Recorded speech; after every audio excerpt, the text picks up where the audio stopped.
Your worship, you're live. All right, thank you very much, Sarah. Thank you for getting us going here on our live portion of our council meeting. So welcome everyone to Clearview Township Council for Monday, February the 8th, 2021.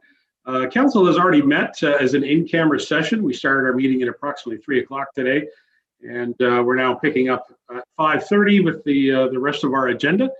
We've got a pretty significant agenda, so we've got a lot of things to talk about, including a small public meeting that's coming up a little bit later. We've got some deputations that want to speak to us today too. So thank you. Thank you to all members of council for attending. Nice to see you all again. All right, council, I'm going to go to item number 2, which is the approval of the agenda. Before we ask for a mover and seconder, I just want to acknowledge that PW 003, the contract regarding the 10th, and the bylaw 21-18 have both been pulled from the agenda by the staff. The staff have asked for them to be removed, and so those items will appear on a future council meeting. So that's the only amendment I have of the agenda at this time. I'll call for the recommendation and look for if anybody else has any other amendments. All right, recommendation be it resolved. The Council of the Township of Clearview hereby approve the agenda as amended for February the 8th, 2021 as presented. Can I ask for a mover and a seconder on that motion, please? Mr. Broderick and Mr. Walker, thank you very much. Hearing nothing further, council, I'll call the motion. All those in favor? And that motion carries. Approval of the agenda. Page 2, disclosure of pecuniary interest and general nature thereof. Has any member got any disclosures at this time? Thank you, Tom. No, if there's no disclosures, if anything comes up during the meeting, please bring it forward and we'll deal with it at that time. Item number 4, council, is our public participation period. Again, I remind the public that public participation period is an opportunity for you to ask questions of members of council and this forum. We do have a link online at our website, clearview.ca, in order for you to use the correct form to fill out, and that then activates the public participation by forwarding it immediately to all members of council as well as the clerk staff. So we have one letter that was sent in to us. It's from Mr. Evan Dodd. It's in regards to an Indigenous person who grew up in Canada. I would simply like to comment to Mr. Dodd that I really appreciated his letter, and I understand the story that he presented to us as members, and I'm thankful that he did bring that information forward. I'd like to confirm that the images of the Creemore Braves logo that was once being used in the park have all been removed from the park. They're no longer in the park. And if you look at our agenda a little bit later on, PCR 004 is an item that's being brought forward by our public works. It's the Recreation and Culture staff.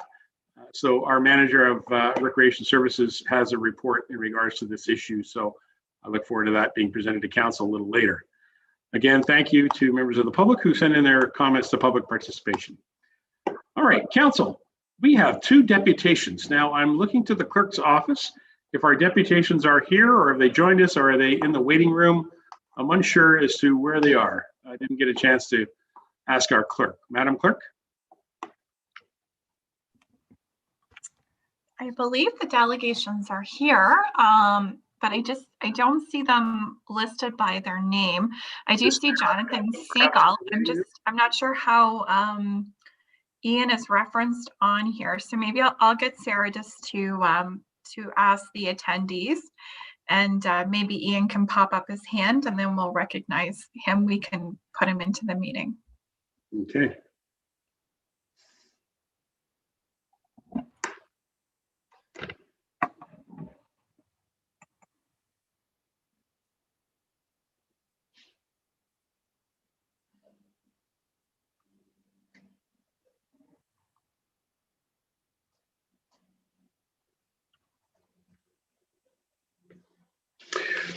For Sarah, we're looking for Ian McGregor and/or Jonathan Seagull. There's 2 separate presentations that we're expecting, and so Sarah, if they're in the waiting room, could you bring them in, please? So I do see Jonathan there. Maybe we can just start with Jonathan. Yeah, I have Jonathan in attendance. I have a couple other people in the waiting room, but they're not listed as their name, so I'm just not sure who we're speaking to. Okay, so it's Ian McGregor is the person. Perhaps if Ian is watching or connected, perhaps he could contact the clerk's office. So pfettis@clearview.ca and better communicate that you're with us. And with council's approval, we'll go to Jonathan Siegel from Enterprise Fleet Management, who needs to or would like to give us a presentation. Perhaps we could bring Jonathan in at this time. Ah, there he is. I see he's just popped up. Okay. Hello, John. Hi, could you activate your microphone and we'll just confirm we can hear you? Here we are. Good Hi, evening, Mayor. Nice to see you. Welcome aboard. You as well. Thank you so much for having me. Excellent. I see Dan Perot has also joined us on this as you want to speak about fleet management. So you're welcome to present to council at this time. And so we'll look forward to hearing your presentation. Go right ahead, John. Sounds great. Thank you so much. Thank you, Your Worship. And maybe if I could just introduce Jonathan here. Staff have been working with Enterprise now for a good 3 months or so, maybe even longer, just to see opportunities, and we're investigating all the time, cost saving measures, opportunities for different items. So you'll see later on in the agenda, there's going to be an item for capital purchases, and LAS has done a really good job through AMO in trying to garner their purchasing power, and coming on board here almost 2 years now. I've seen that there are areas for the township to possibly save some money in different areas, and Kelly had a presentation a couple meetings ago, or last meeting, on natural gas.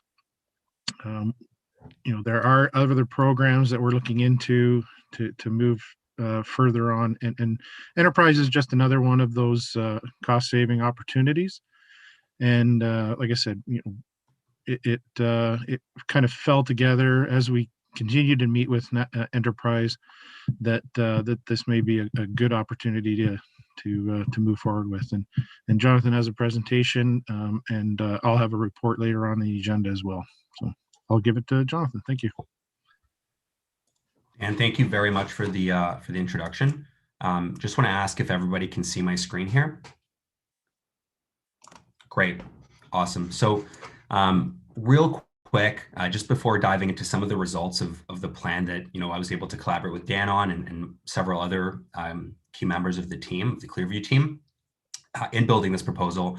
So my name is Jonathan Siegel, and I work for the fleet division of Enterprise. And most folks know our sister company, Enterprise Rent-A-Car, except on our side of the business, we're specifically focused on helping leverage our infrastructure as the world's largest privately owned fleet, and specifically working with organizations, whether it's for-profit, nonprofit, commercial, or municipal, and leveraging that infrastructure to just ensure the fleet, as far as light-duty vehicles go, cost as little as possible and take up really no more time than they need to, especially given all the other equipment that most of our municipal partners have to work with. And so to Dan's point, we've spent the last 3 or 4 months putting together a plan, a very comprehensive plan that looks at not just reducing the overall cost of the light duty vehicles, but also improving the overall life cycle, making sure that the vehicles are safer, take up less fuel, aren't as expensive to maintain, and ultimately are a lot more easier to budget for. And so just switching here to really give you a good idea as to what we've been able to learn and discover together throughout this time is that, like a lot of municipalities we work with, it's a combination of what's available for the budget at that given time of year, as well as all the other initiatives that you have to focus and spend money on, right? And usually larger equipment or infrastructure take up a lot of it. And so the light duty vehicles tend to be a little bit of an afterthought in that usually they're hung on to a lot longer than they necessarily have to be. And so what we know with the current age of the fleet is that 10% of the vehicles are over that 10-year-old period.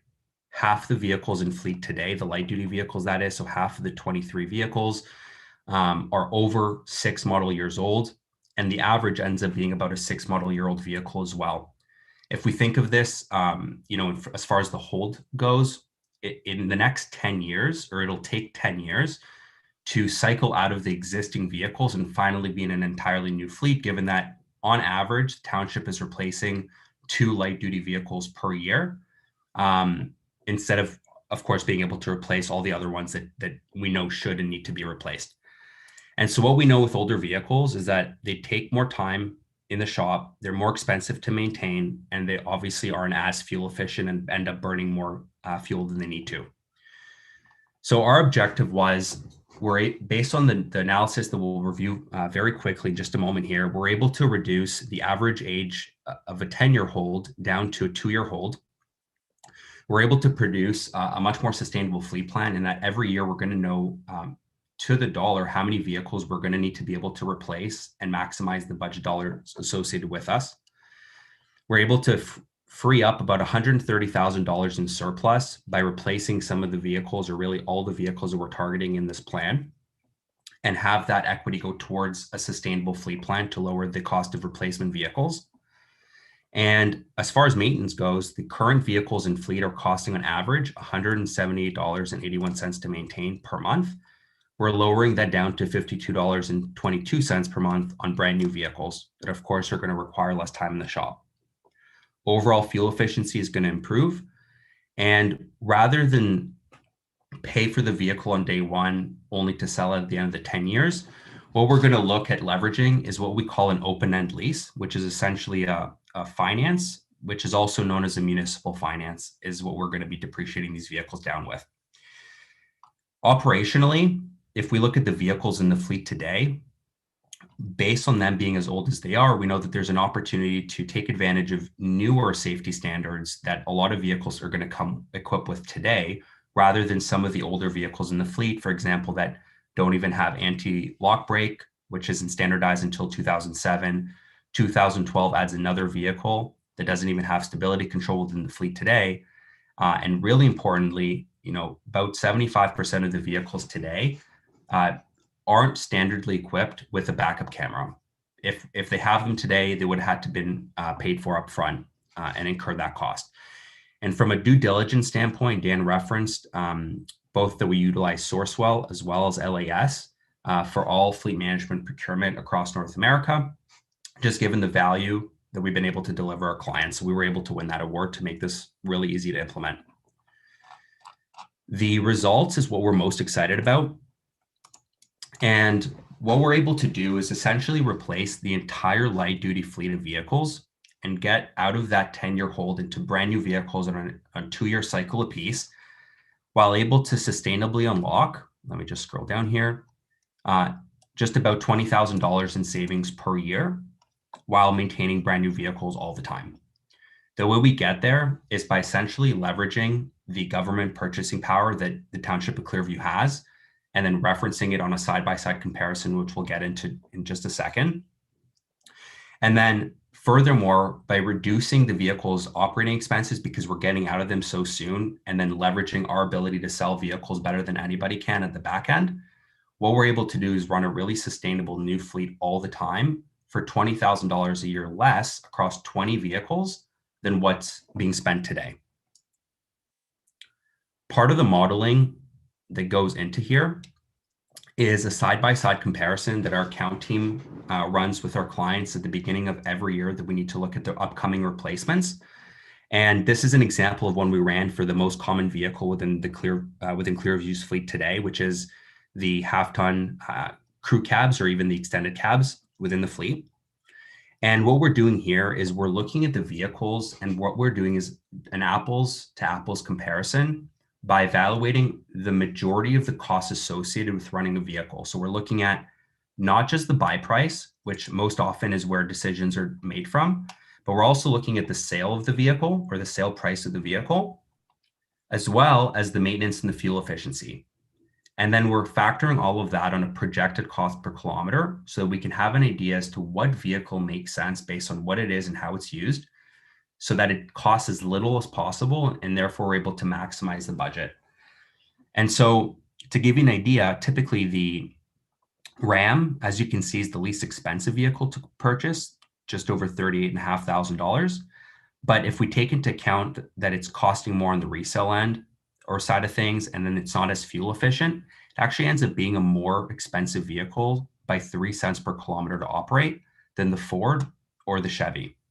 And so our recommendation was to stick with the Fords because of the fact that right now that's the most common vehicle that's being operated within the Clearview fleet. And we know that it's also the most cost effective and is still orderable through the manufacturers, even with the current COVID challenges.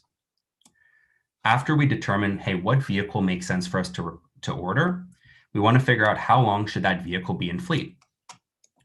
And so an analysis that we run called the monthly cost analysis takes a look at the 3 major cost components we just talked about: the buy of the vehicle, the maintenance, fuel, and the downtime, as well as the resale. And it lets us determine when is the right time to replace that vehicle so that it costs as little as possible. And so what we're evaluating is the 2021 Ford F-150 XLT 4x4 crew cab at 25,000 kilometers per year, because that's the average annual kilometer pattern that a vehicle in Clearview travels. And so this column here shows you the year-over-year evaluation up to the 10 years. Total kilometers shows you the increase in kilometers year over year. And then the estimated market value shows us the buy of the vehicle, including the typical aftermarket or the add-ons that go into them, like strobe lights and a toolbox. And so the buy is $42,428. What you're seeing here year over year is just what is the fair market value of that vehicle based on the Canadian Black Book Index. So we're assuming this vehicle, by the way, these values are assuming rough contractor condition. We know that they're probably going to maybe run into a pole or get dinged and damaged, maybe have some paint missing. And so we're taking that value, and then this column just divides that year over year loss divided by 12 to give us a monthly figure. So essentially $42,428 less $36,940 divided by 12 gets us $457 per month. Average monthly maintenance takes a look at we utilize 2 data points. The first is the maintenance figures that Dan and the team were able to send us. And then we validate that across the manufacturer recommended interval for repair. So we have a forecasting tool that utilizes that information, just benchmarks, hey, are we way above or way below what we're thinking that the vehicle should cost to maintain? And what you're seeing here is that year over year, with 25,000 more kilometers, the vehicle costs a little bit more to maintain. And then the peaks and valleys just have to do with whether the vehicle needs brakes, tires, or other variables. Average monthly fuel takes a look at just the fact that the vehicle in day 1 is going to be the most fuel efficient it'll ever be. And then by year 10, with 250,000 kilometers on it or more, you would have lost a little bit of fuel efficiency. And then downtime, again, we know that a vehicle, the more it spends in the shop, the more time it costs. And based on utilizing the per average or per hour downtime cost, we know that the vehicle is going to spend a little bit more time in the shop every year.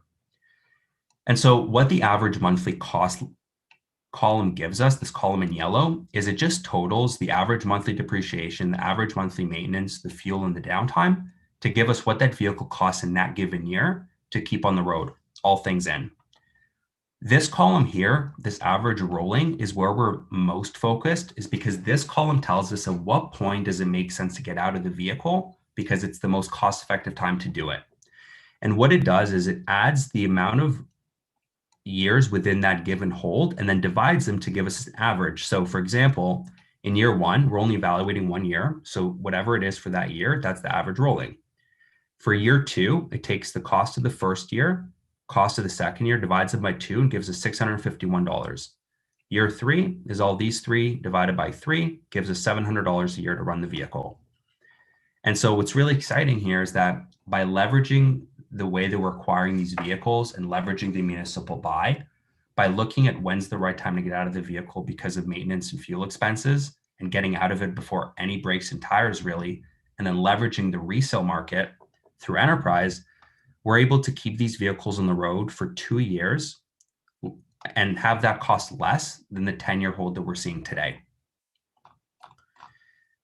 The way that this plays out over an actual comparison of the two is right now, the Township of Clearview, year 1, you stroke a check for outright $42,428 goes in towards the buy of the vehicle. Then you've got the preventative and non-preventative maintenance. So what we know is going to happen, and then what we don't know is going to happen, but is likely to happen. Like, for example, an AC system goes out. We have those two added year over year, projected out over the 10-year hold. Downtime that we just talked about, associated with the more downtime in a given year, the more you're going to spend in just having that vehicle down. And then from a fuel efficiency, these brand new vehicles are on day one. The F-150 Super Crew is just getting under 12 liters per 100 kilometers. It's 11.8. Multiply that by the 25,000 kilometers at $1 a liter is $3,100, and it just slowly degrades over time. And then sale of the vehicle, what you're seeing at the end is that what we know is that at the end of the 10 years, with just about 250,000 kilometers or more, the township isn't really able to surplus the vehicles for any meaningful returns. And typically we're seeing that it's about a couple $100. And so surplus that back in, total cash outlay to keep your vehicle on the road the way you do today with your numbers, $104,728 cash out. If we bring that to today's dollars, looking at the present value of the vehicle, we know $1 today is worth more than $1 tomorrow.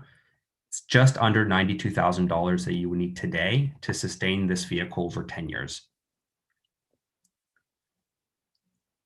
Now, on our side, this is how the 2-year hold plays out, that instead of keeping one vehicle on the road for 10 years, we're suggesting let's run 5 vehicles at 2-year increments each over that same time frame and actually save some money along the way.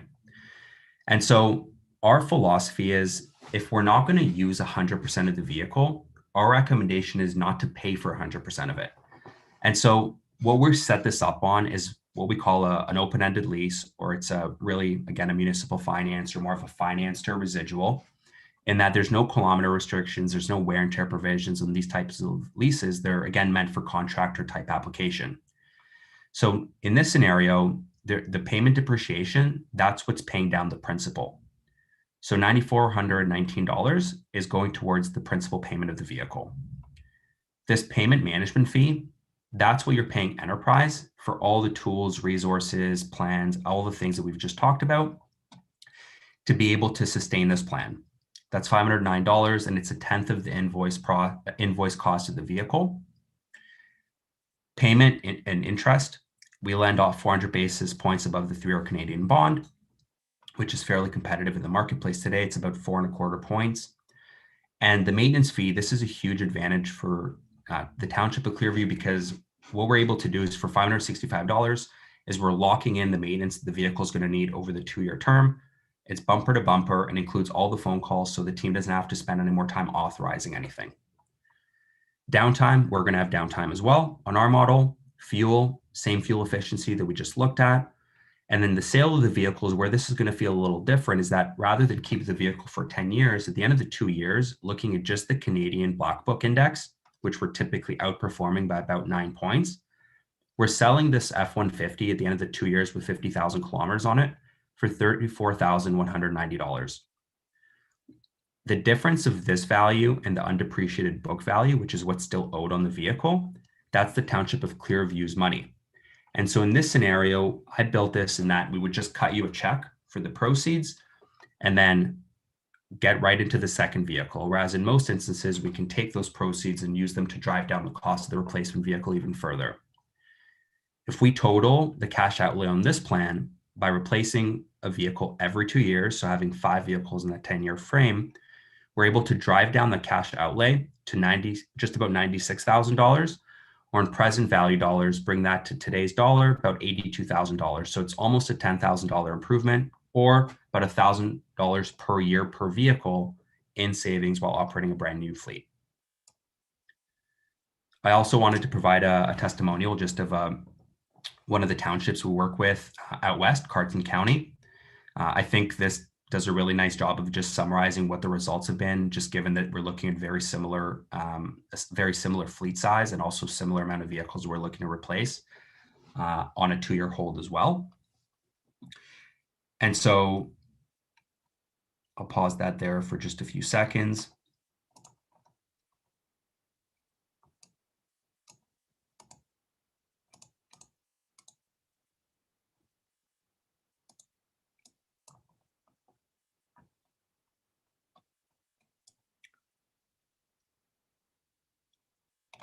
And so the result is that by implementing our account management team and essentially replacing all the vehicles in fleet that are older than 2 model years, again, given that it's the right decision financially, we're able to improve operations, we're able to improve the safety of the vehicles and save just about $20,000 a year in sustainable savings, and give all the tools and technology that would be required to manage this fleet to Dan and the team, and do so on an ongoing basis. So every year we have one meeting in the year to forecast, where we look at all the upcoming replacements all the vehicles that should be replaced, and we order them at the most cost-effective time in the year, then stagger the delivery based on when they're needed. Then we have a meeting throughout the year, about halfway through, which is our health check meeting, to make sure that, hey, are the vehicles on trend to what we're thinking? Are they being maintained based on the manufacturer interval? Is compliance where it should be?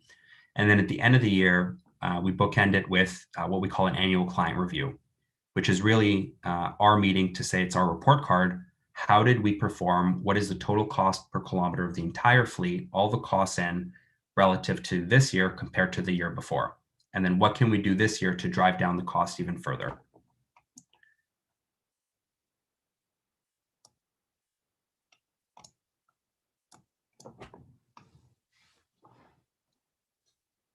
Thank you very much. Dan and I have I've worked very closely on this, as well as the other team members, for quite a while, and feel very, very encouraged about the results. Okay, well, thank you, Jonathan. That's good information.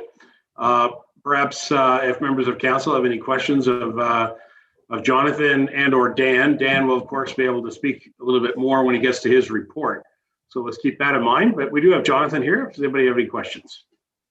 Somebody? Oh, Connie Leishman. Go ahead, Councillor. Lamers, okay. Thank you. Through you to John. John, tell us if there's any change or how it affects our insurance.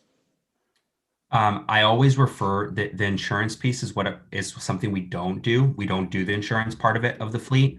So I always recommend just reaching out to your brokerage. Typically what we're finding is that there shouldn't be a shift in the total cost, because we're getting into safer vehicles, albeit they're newer, compared to just some of the older vehicles that are being managed.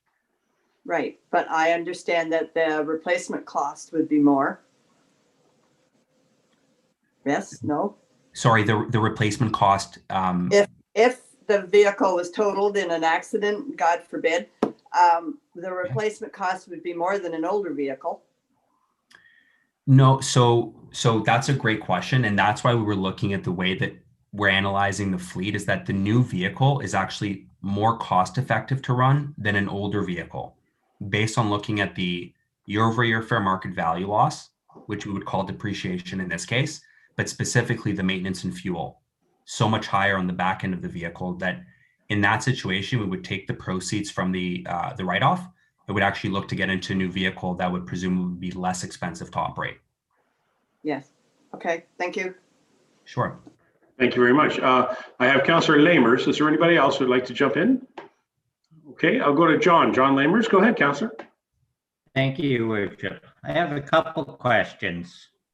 How many vehicles are you planning to exchange every year, and what's your savings per vehicle? Great question. The savings per vehicle, it's about $1,000 per vehicle per year. So when we looked at this modeling and we wanted to we're looking at replacing 20 vehicles in the fleet, it was $20,000 a year. Okay, and then for the second part, it's probably for Dan. How much is your light bars and your radios and your weather statements to put in these vehicles every year going to cost you? Go ahead, Dan. Thank you, Councilor Lamers, through Mayor. So the cost of light bars and back racks, some of the other accessories is included in this package. So, switching out of toolboxes and radios and other additional specialty equipment, that's something we would most likely do in-house, and just move them from vehicle to vehicle every time they're switched out. So we wouldn't get new every year necessarily. We do that currently with any of our newer vehicles and the older vehicles that are being moved out. if the equipment is sufficiently maintained over that period, then we would just switch them out for, that's a current practice that we're doing now. Same with tires. You know, if tires were still fine, and winter tires especially, they were fine to move from one vehicle to the next, then we would do that as well. So, but the light, I believe it's the light bars and the back racks, and I think a few toolboxes were included in that aftermarket cost of the initial cost of the ownership of the vehicle or lease. Sorry. Yeah, and I could just add to Jonathan, that. go ahead. Yeah. Thank you very much, Mayor Doug. Councilor Lamers, so we included the strobe lights, the toolbox, the spray and liners, that standard aftermarket that goes into the vehicle. Each vehicle that I compared included the fully depreciated amount of that aftermarket without the benefit of actually being able to take it off the vehicle and reapply it to the replacement vehicle. So it's actually, the savings were inclusive of using the full amount of it. To Dan's point, that if we were to repurpose it, that's actually going to put some more money back into the municipality.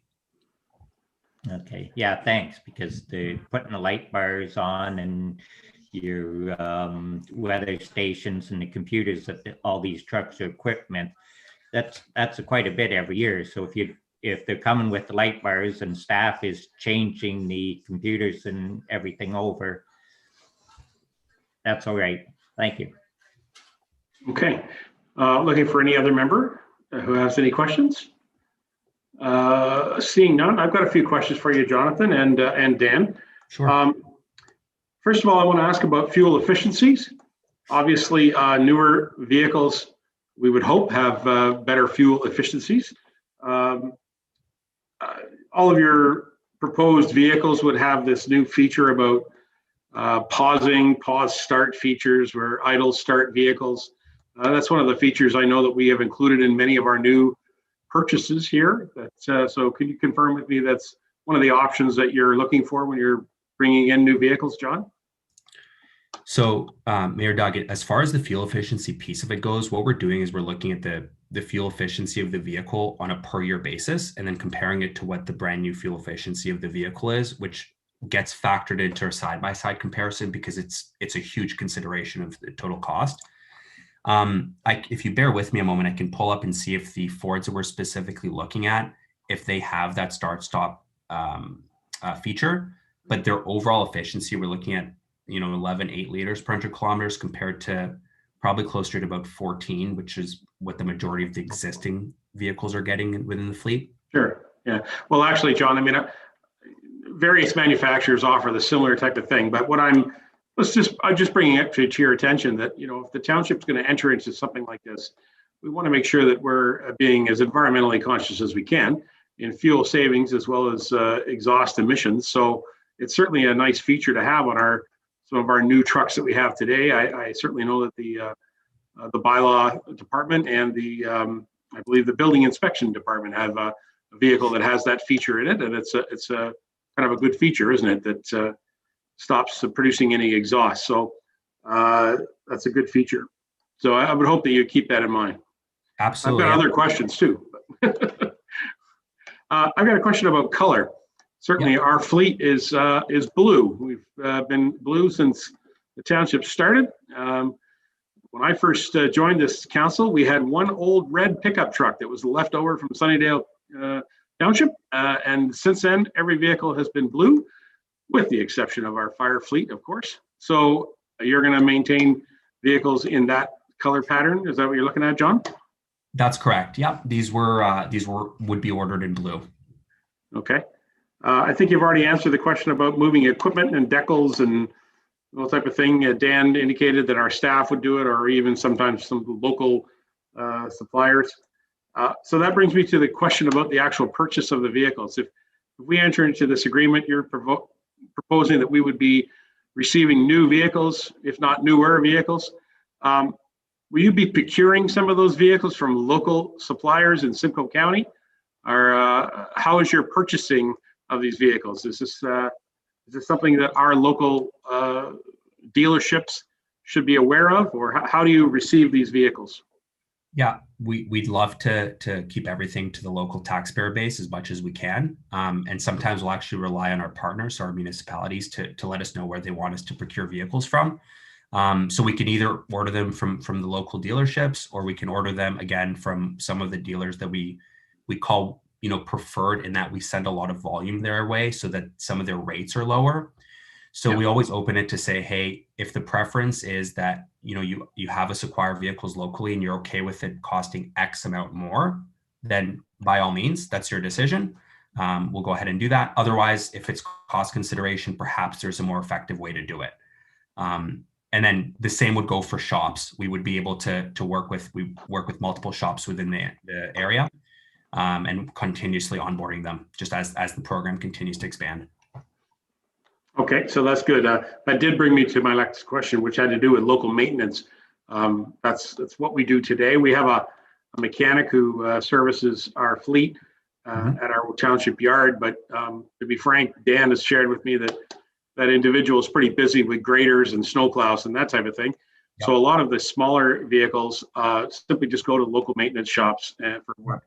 And so that's something we want to make sure that we continue to support. And so I'm going to ask a tougher question, if you don't mind, Jonathan and Dan, right at the end. If this council votes to participate in this program, and that's within our rights to do that, it's also within the rights of future councils to exit a program.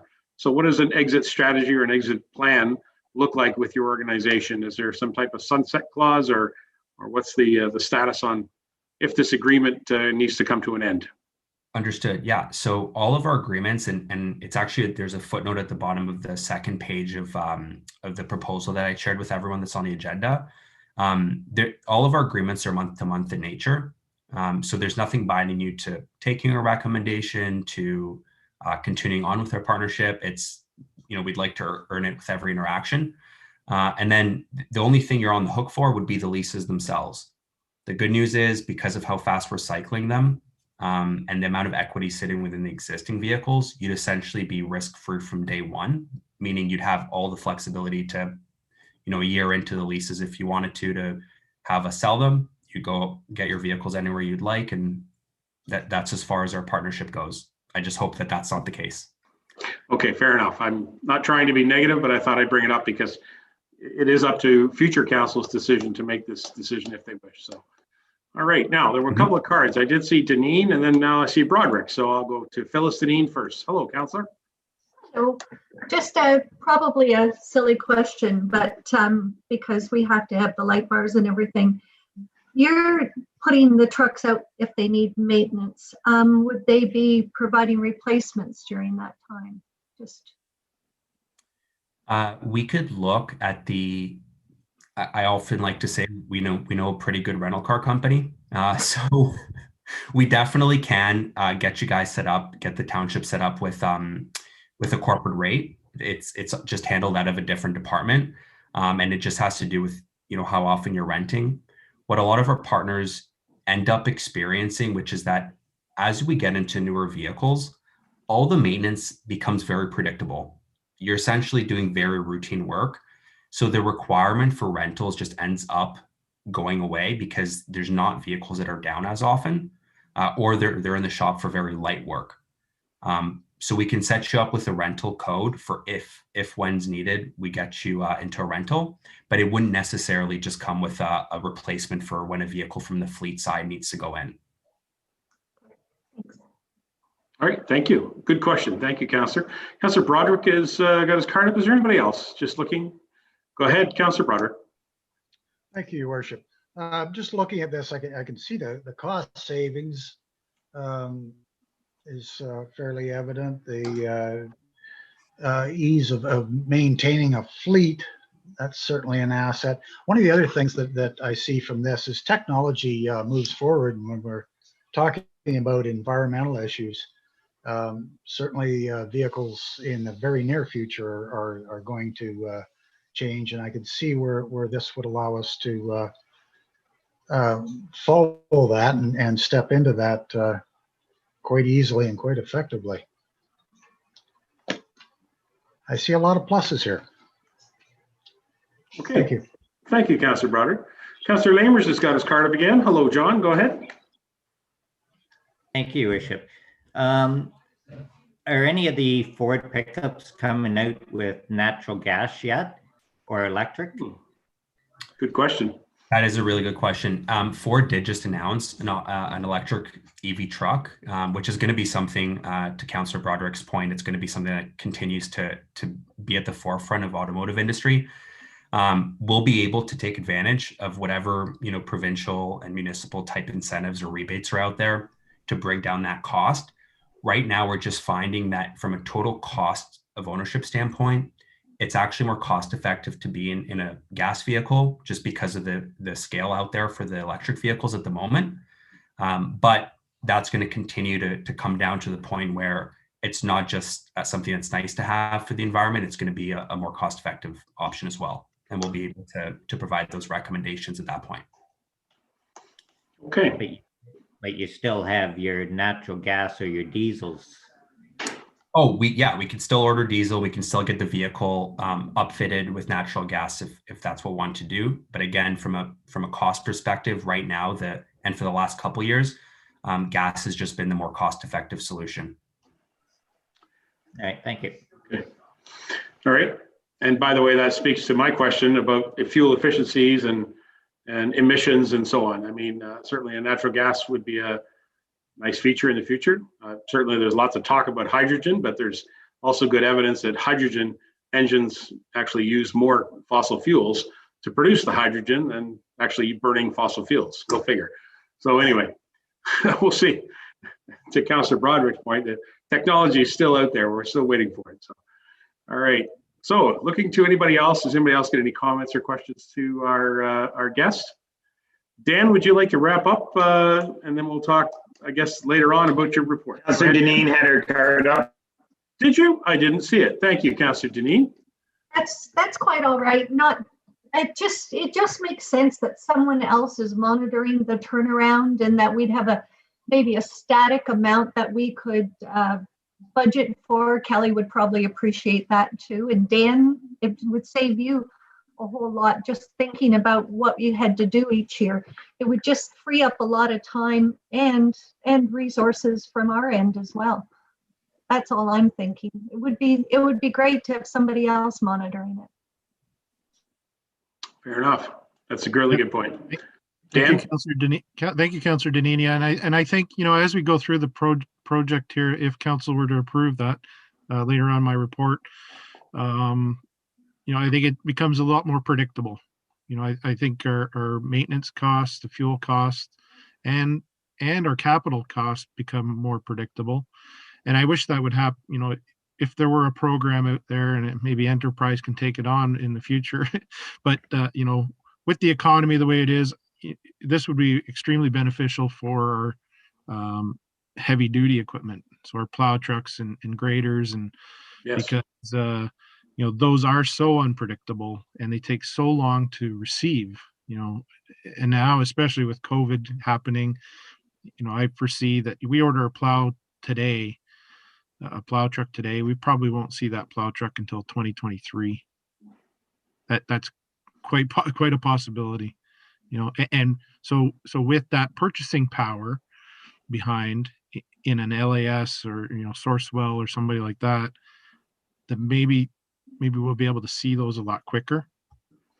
And that's my point. So I think this program is a great place to start. And we're going to really see, I believe we're going to really see some, some noticeable cost savings in our, once we get a year under our belt on this program, if council were to approve it, I think we're going to really see something a year in. I'll leave it at that. I'm sure we'll talk more at my report. All right. Thank you. And thank you, Deputy Mayor, for pointing that out. I missed that card. Anybody else to wrap this up? All right. Well, I'll tell you what, I want to thank Jonathan for your, your ability to answer questions to members of council. And thank you for demonstrating an opportunity for the township to save some money. So council will have a debate about this a little later on in the meeting. You're welcome to tune in and watch and see what happens, or you can check in with Dan to find out how it all went. Sounds great. Thank you all very much for the time and for the opportunity. Thank you, and have a good night, John. We'll talk to you again. Bye-bye. All right. If I can go to Sarah Corbett. Sarah, can you bring our next delegation? I guess Ian is in here somewhere. Could you ask him to join us? We got him in here? He has joined us here, Your Worship. He's just muted and Okay. Perhaps there he is. I see him now. Ian, if you could pop in, turn on your camera and open up your microphone, we'll be happy to hear your delegation. Thank you, Sarah. Good evening, Your Worship. Hello, Ian. Welcome. Thank you. Yeah, this is regards to the petition I sent to Councillor Doug McKechnie on the 15th of December regarding the safer speed zone in Duntroon. I believe you're familiar with the report. Just bringing up some of the points for increased safety. We now have more persons in the community now exiting and returning to their driveways, persons exiting and returning to Browns Boulevard, which exits onto County Road 91. And we have 4 school bus stops. And I understand the school buses started again today, picking up children that are in our community. And then we got parents that pick up and drop off their children at the daycare center. Even though that's in a 50-kilometer zone, it's been reported that westbound vehicles coming from an 80-kilometer zone into the 50-kilometer zone just are still a little too fast. So the petition states that the existing posted 80-kilometer speed zone on County Road 91 east of County Road 124 needs to be dropped to a 50-kilometer speed zone just to increase safety. And we would like it to extend as far as 400 meters east of Browns Boulevard.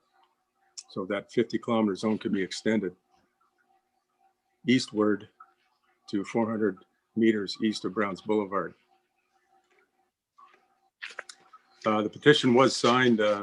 We had 35 residents that signed the petition on the 10th of December. And those persons live along County Road 91 and also on Browns Boulevard. So this was primarily to Simcoe County. We've identified this problem 4 years ago, Your Worship. And at that time, they did traffic counts. Let's see how busy it was and things like that. The average speed was, most of which was in 80-kilometer zone or 80 kilometers an hour. And top speeds were in the 90s. However, and then the engineer, the Simcoe County engineer, quoted that they're governed by the 85 factor, which means if you have an appropriate speed limit, 85% of the people will abide by it. But we feel that 80 is still too high, and if persons are caught or decide not to follow that posted 50-kilometer speed limit, we could always get law enforcement in there to do the radar enforcement and that type of thing. So that's basically it, Your Worship. Great. Thank you very much, Ian. I appreciate it. I'd just like to comment first, and then I'll open it up to members of council to have a discussion with you. First of all, I absolutely have heard about this concern. I've had residents contact me, not just yourself, other residents contact me about this concern. And certainly the apparent speeds of vehicles on that portion of road does appear to be higher. I have had a conversation with the OPP. As you may or may not be aware, but our acting detachment commander, there's been a bit of a changeover of detachment commanders that lasted a while. Right. And we've had a bit of success of recent with our 2 most recent acting commanders that have initiated some traffic enforcement across the township. certainly that area of Duntroon was on a discussion with them, but I don't know if there was any actual activity there. But I tell you what, I will commit to you, but I'll follow up and ask that question if there's any actual enforcement's happened in that portion, basically from the school eastward towards Brown Boulevard. And I'll perhaps be able to secure some information on that for you. But certainly I have heard about this before. You are aware, of course, it is the county of Simcoe's area. And so it becomes problematic for us as a council to try to make that change. But as Councillor McKechnie will point out, it's easy for us to ask for that change too. So I support what he's saying when we've had those conversations. So thank you, Ian. Thank you for your presentation and for the work you've done on your petition. I'd go to members of council. Does anybody on council has any questions or comments or discussion points they'd like to bring up? Councillor Deneen and then Councillor McKechnie, go ahead.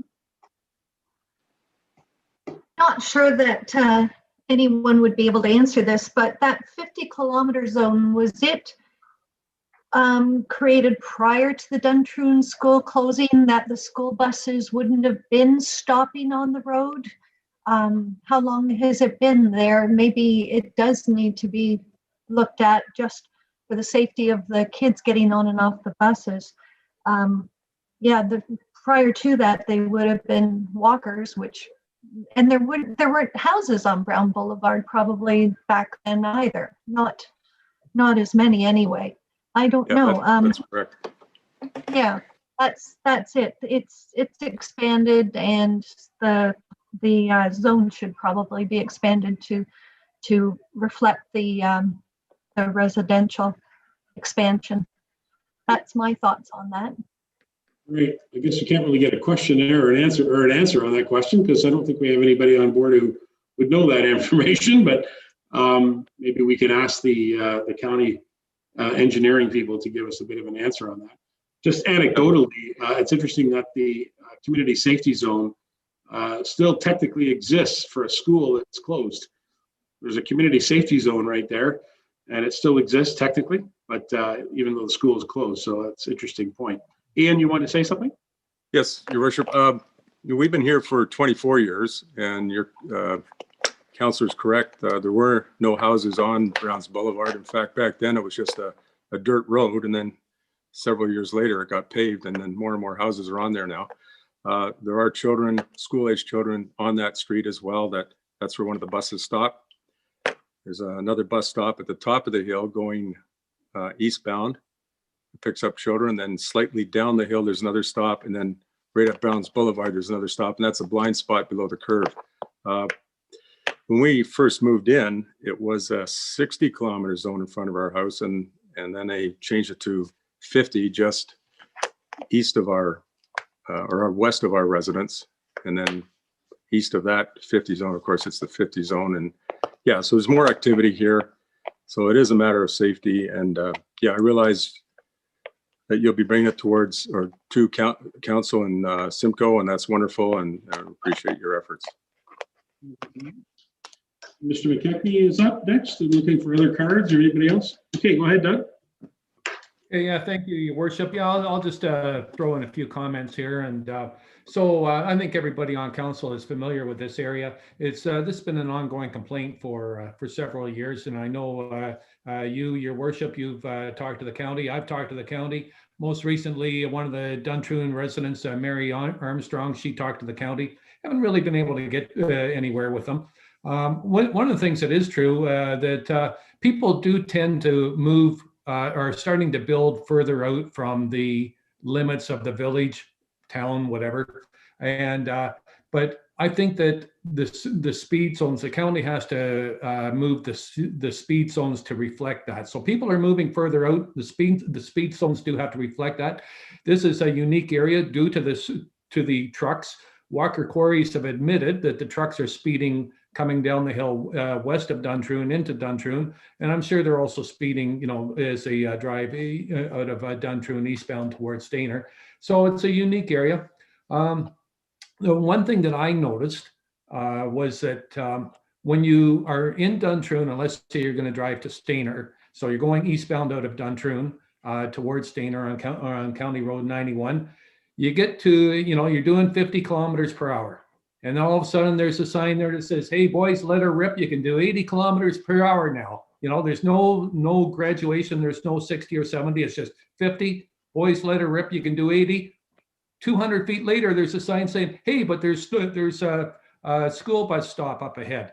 It just doesn't make sense to me. Let her rip and do 80, but there's a school bus stop up ahead. So that's what I think that we need to have that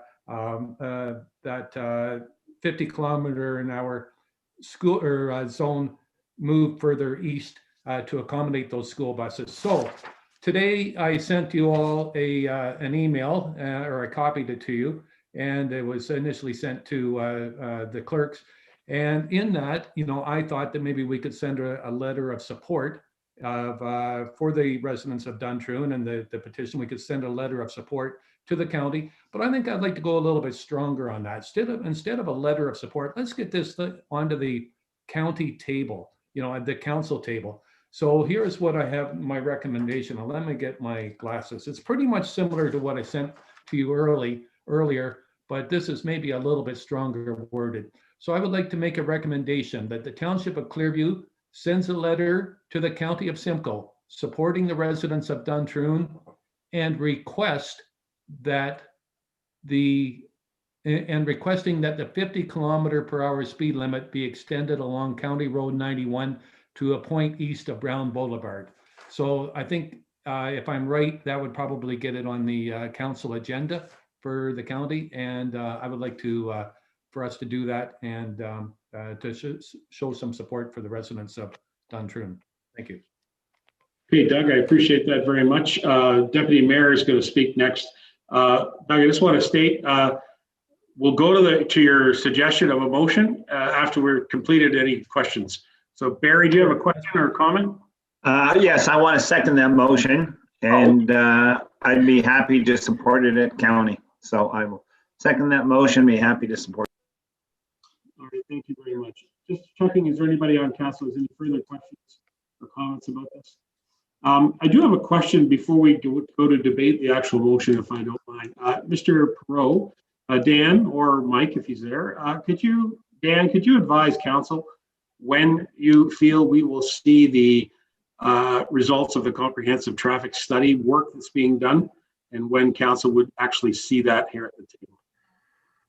Yeah, thank you, Your Worship. Thank you for the question. You know, I've been frustrated too. So one of the final components of the traffic study was for our, a request from our traffic engineer. Now, if you recall, when he made his presentation, was to obtain traffic collision information from the MTO.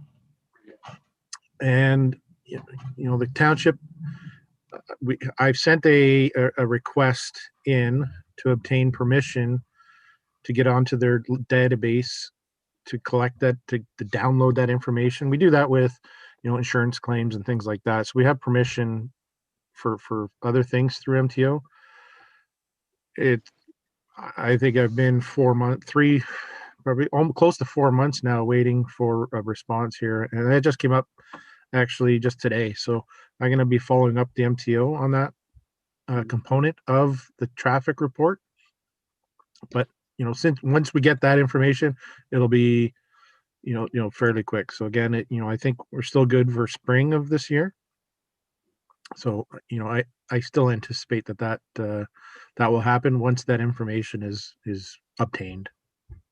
Okay, thank you, Dan, for that little bit of clarification. That might be helpful for members of council. Council, the only reason I brought it up was simply because if we make a change or we ask for a change, it would be my hope that any changes that this council will bring forward as a result of the traffic study, that they could all be incorporated in the same timely manner.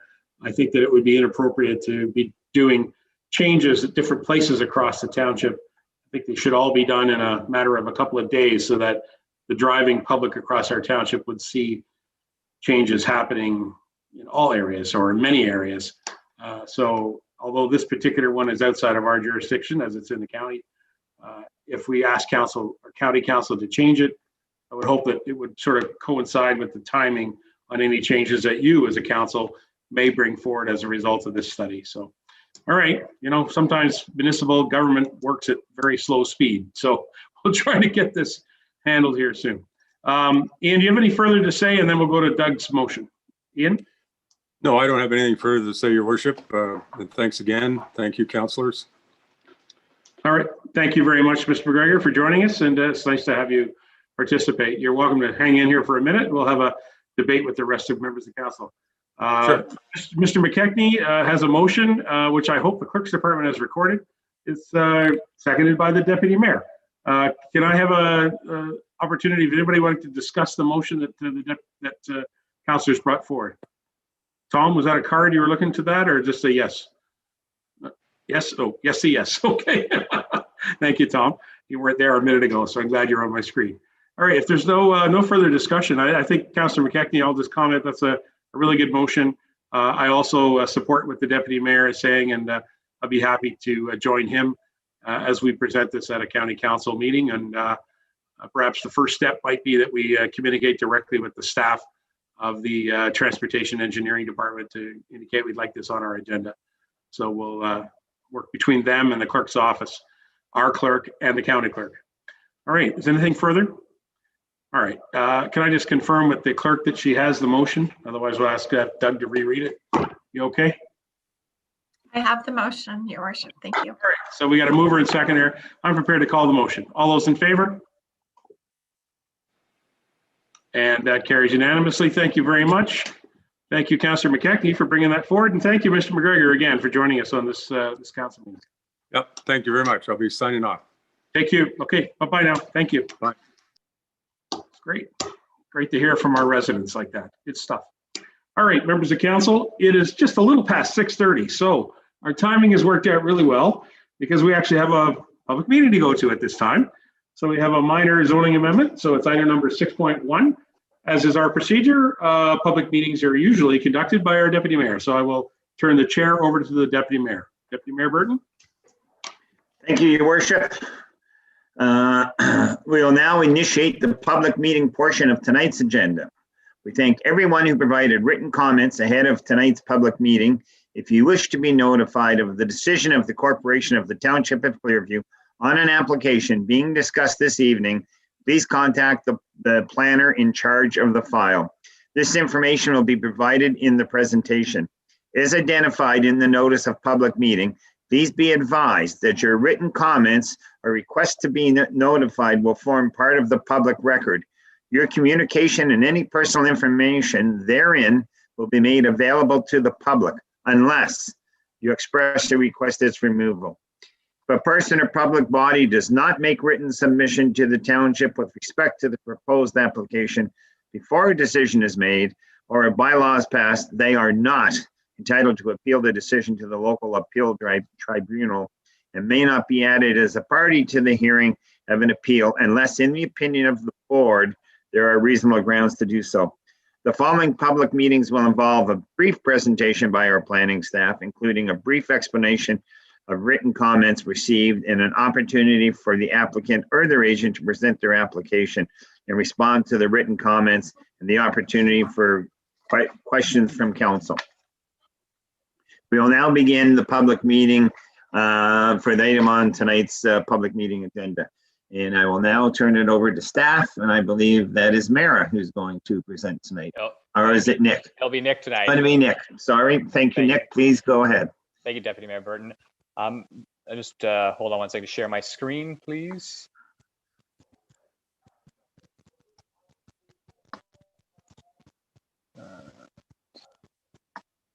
So everyone's able to see my screen?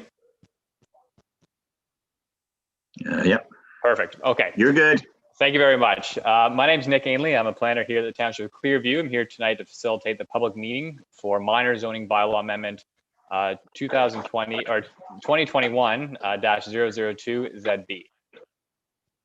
So the proposal itself, so the applicant has applied to amend the subject land's existing residential hamlet zone or an RS zone to a residential hamlet exception zone or an RS-X, or it will be an exception. And the proposed amendment seeks to alter the following provisions of the Township of Clearview zoning bylaw.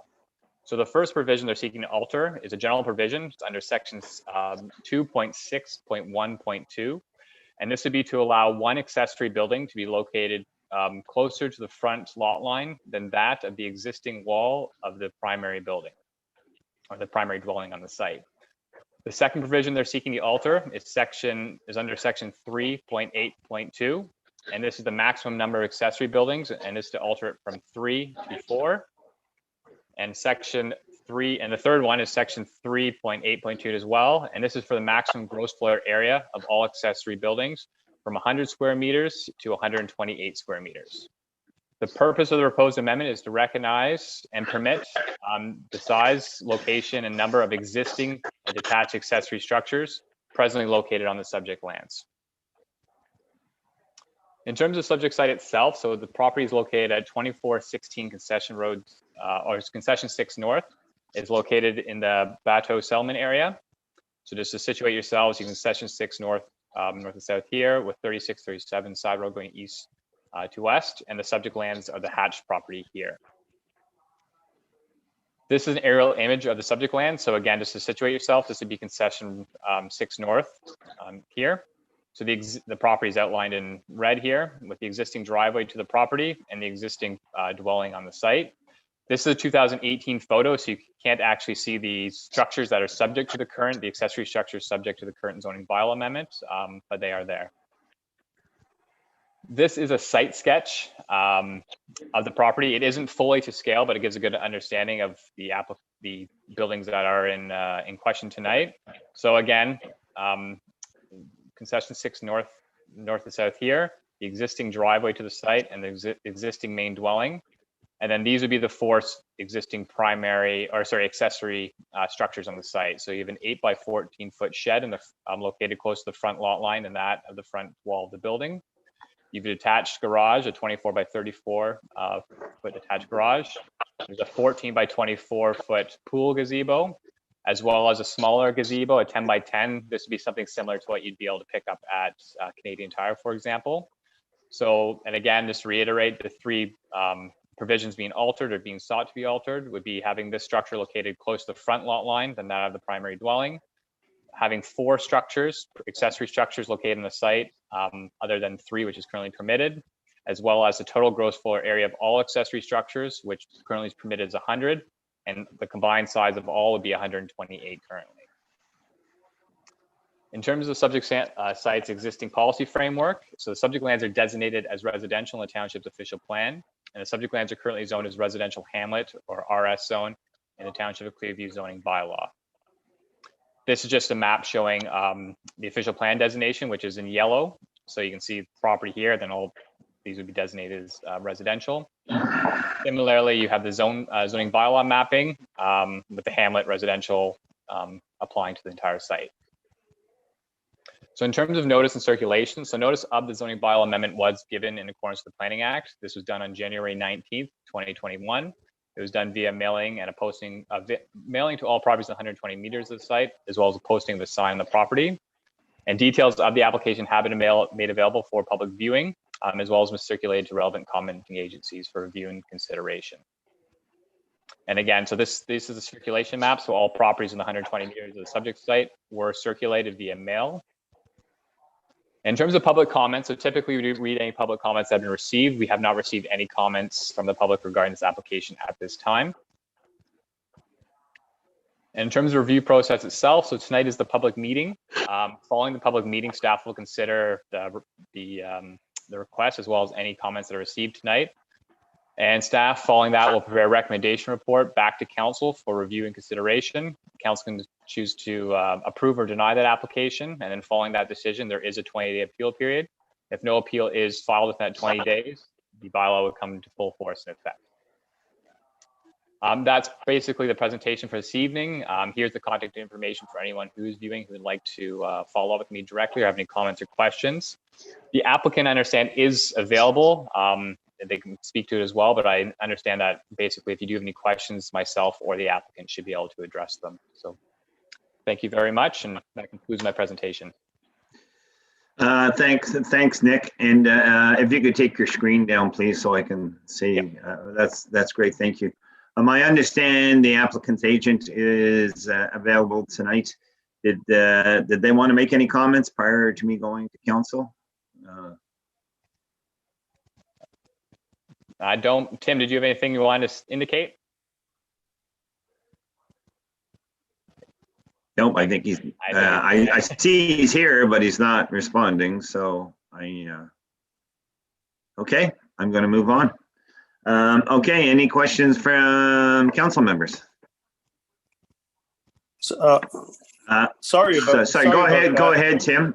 Yeah. Sorry, Go ahead, I was Tim. trying to figure out how to get my audio working. Right. Good okay. evening, councilors and deputy mayor and mayor. Yeah, if you have any questions for me, I can elaborate for you. Okay. There wasn't anything additional you wanted to add other than what Nick has already commented on? Just the fact that I did submit the proper permits for my detached shop, and that's been closed off.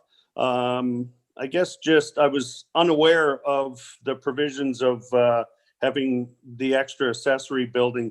I didn't think the gazebo would count as an outbuilding, so that's kind of where we ended up in the dilemma. And the front shed being in front of my main structure a little bit. They were all purchased. The Mennonites built them, so they're well constructed. They match my home. I don't think they're detrimentally, making the community look, in any way, shape, or form worse. Right. Okay. Thank you for that input. The council members may have, so you might want to stay clicked in here because there may be questions to you from council members. Okay. So is there anybody from council who had a question? Councillor McKechnie. Thank you, Deputy Mayor. I drive by that property every day, and I got to say, beautiful house, well built. I like I can't see the buildings in the back, the gazebo, but I know the building in the front. It does match the house. It does appear to be well built. It fits in well with the property. The other thing too that I noticed about that property is that it's well fenced at the back there, and it's a nice looking fence. It's not a cheap fence, so I'm pretty impressed. It's very tasteful, and so the only question that I would have for Nick, I suppose, is that by us, would this set any sort of precedent, Nick? So, like, I don't have a problem with these buildings, and I think they're well done, and I think everything's very tasteful. But approving this, does this set any sort of precedent that we could find ourselves with another property that's not so tasteful, with their outbuildings and such, that they can then come back to council or to the planning department and say, well, you approved this one, so you got to approve mine. So are we getting ourselves into any sort of bind in that way? That was the only question I had. Through the chair to Councilor McKechnie, it's always a concern when looking at variances in this kind of manner. We do look at everything on a site-specific basis, so there is sometimes unique characteristics that can come into play. Typically with this size of property, as well as the setback, so in terms of having the structure located in front of the dwelling, if this was a smaller property and more of a settlement area, there may be more of an issue with that, and that's why we'll be reviewing that as a part of any analysis we do of it. Similarly, in terms of the size of the site and allowing for an increased gross floor area from 100 to 128 square meters, if it was a smaller property, there may be more concern. So it is always a challenge to look for what can be precedent setting in here. We do have to look at it being what's reasonable and what would be considered, minor increase. I can't guarantee that someone couldn't come in here and point this as well. But again, we look at this from a site specific basis. So if they came in with asking something very similar and it was a similar impact, they maybe have an argument as well. But if their site was a different structures being proposed or different configuration of the property, it may come out with a different outcome. So I'm not sure if that addressed your question. Thanks. Yeah, it does. I mean, the buildings are there, and as I say, I go by there every day. I watch that house being built when it was initially built. It's like I say, it's well constructed. Everything fits in. It's a nice addition to the community, especially. Well, I better not say about anymore. That particular house is a nice addition to the community. Let me just say that. And so anyway, I think that I'm happy to see it going ahead. Thank you. Is there any other member of council who has a question? Anybody else have a question? Going once, going twice. Okay, since this is the only item on our public meeting tonight, this concludes the public meeting with respect to the file of this evening's agenda. We thank all who provided written comments, which there were none, and for the interest of the matter. All input received with regard to this proposal will be fully considered by staff in their recommendation and by council in their decision with respect to this application. A report regarding this proposal will be prepared for council who will make a decision concerning this matter at a future meeting. And that concludes our public meeting for tonight, and I return the chair back to the mayor. Thank you. All right, thank you, Deputy Mayor. Good job as always, and good job to Nick and to, good report. It was good to see that. So thank you very much. Thank you, Mr. Dickinson, for joining us. It's nice to have you aboard. Nice to see you. You're welcome to stay, but council will continue on with the rest of our business. So we'll talk to you again. All right. Thank you, sir. All right, council, we have a full agenda. We've got item number 7 on our agenda now, which is the approval of the minutes of the council meetings. We have a couple of council meetings to approve. So I'll read the motion, then I'll look for mover and seconder. Recommendation be it resolved that council of the Township of Clearview hereby approves the minutes of the council meetings as presented January 13, 2021, January 18, 2021. Can I have a mover and seconder on the motion? Councillor Leishman, Councillor Walker. Any questions on the motion? Seeing none, I'll call the motion. All those in favor? And that motion carries. Thank you. Any business arising from the minutes from members of council or staff for that matter? Seeing none, item number 9 is our communications from the mayor. Every item on communications from the mayor has items to talk about. So normally I would say, is there anything you want to pull? But how about this? All of them are going to be pulled. We'll start right with item number 9.1, our closed session report. Council did meet in camera prior to this meeting. We have a bylaw related to establishing the volunteer board members of our Economic Development Action Committee. And so that committee board's coming up as bylaw number 21-14. And so council has or intends to establish the Economic Development Advisory Committee. That's the report from the in-camera session. Item 9.2 is a request to proclaim February as Black History Month. I know it's February the 8th, so we're already 8 days in, but this is our first council meeting and an opportunity to do this. So we have this here at the table. I'll read the recommendation. I'll look for a mover and seconder. Recommendation be it resolved that Council of the Township of Clearview hereby proclaim February 2021 as Black History Month. Can I have a mover and seconder on the motion? Deputy Mayor and Councillor Broderick. Deputy Mayor, Councillor Broderick. Is there any questions on the motion? Okay, seeing none, I'll just comment that I had a brief conversation on the phone with the requester, and she shared with me that she works with our friends at the Silver Shoe Committee and is very aware of the work that volunteer group does here in our community. So it was quite nice to hear that they're groups that are working together to help preserve the Black history of our community, as well as celebrate it nationally as the month of February. So you've heard the motion. I'll call the motion. All those in favor? Thank you, Council. That was unanimous. Council number 9.3 is a request to proclaim March the 26th, 2021 as Purple Day for Epilepsy Awareness.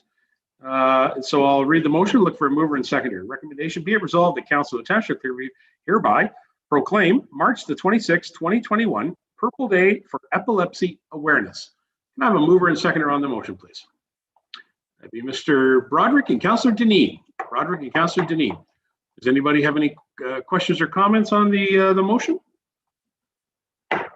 I regretfully advise you, I did not have any conversations with these folks, but I certainly will make an effort to phone them and have a conversation in regards to the celebrations that they're doing on that day. So I want to acknowledge that the Clerk's Department received this request and very wisely put it on now, considering that we need to have this done ahead of time. So March 26th is coming up. Council, you've heard the motion. All those in favor? Motion carries. Thank you.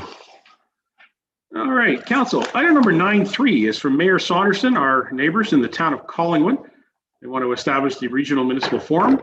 I have a motion that I've prepared and I'll look for a mover and seconder, that Council of the Township of Clearview received the January 26, 2021 request from Mayor Saunderson, Town of Collingwood, regarding the Regional Mayors and CAO Roundtable, and that Council expresses an interest in participating in a Regional Mayors and CAO Roundtable, and approves the participation of our Clearview CAO and Mayor measures. Can I have a mover and seconder, please? Mr. Lamers and Mr. Walker. Is there any questions to this discussion?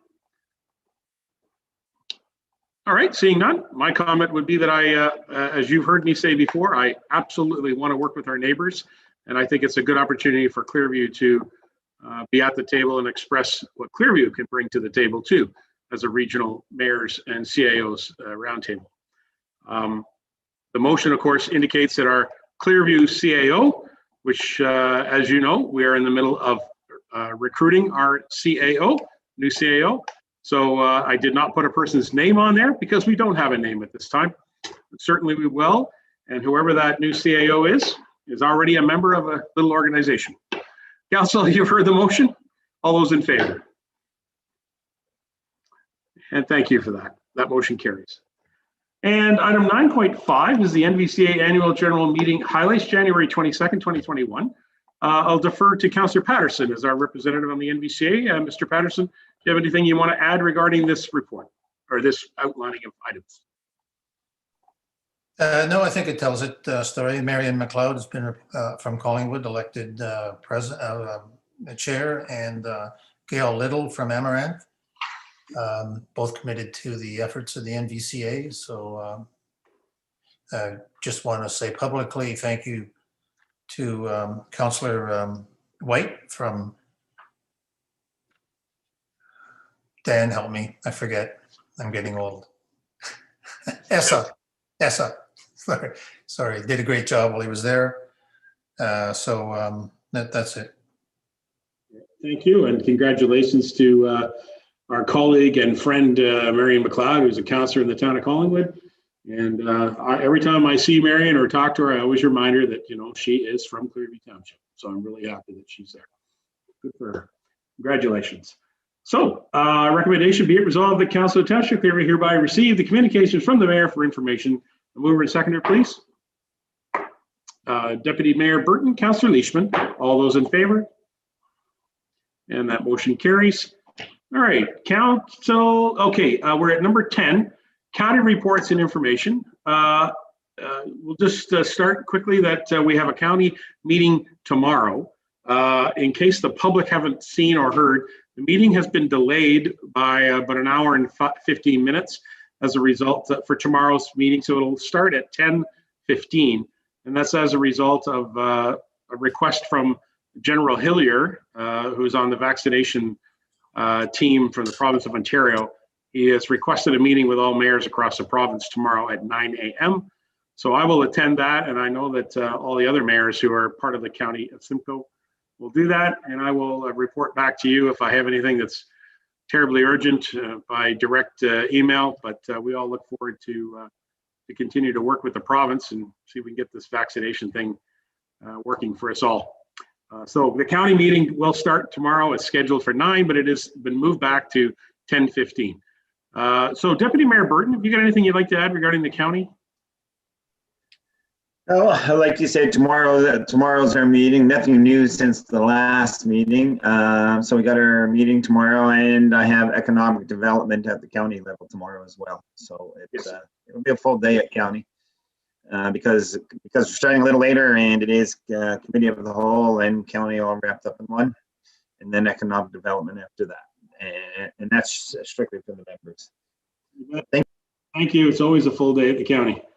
All right. Members of council, have you got any questions regarding the county report? Nothing? Okay, let's move on. Item number 11 is your council reports and community announcements. I'm going to start with Councillor Lamers. He's up first, and then to Councillor Patterson right after that. Councillor Lamers first. Thank you, Worship. On the 13th, we had our budget meeting, and then on the 14th,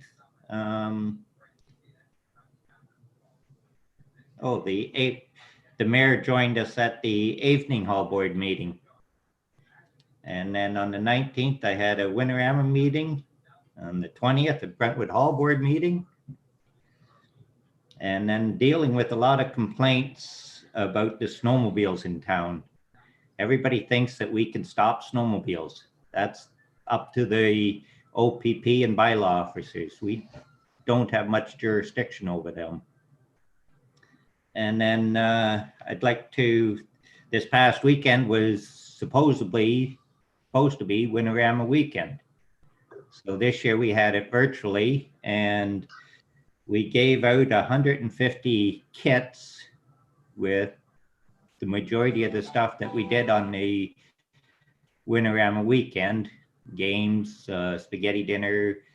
I don't know what all was in it. There was all kinds of stuff in it for the kids to do over the weekend. We had our beard growing contest, our snow sculptures,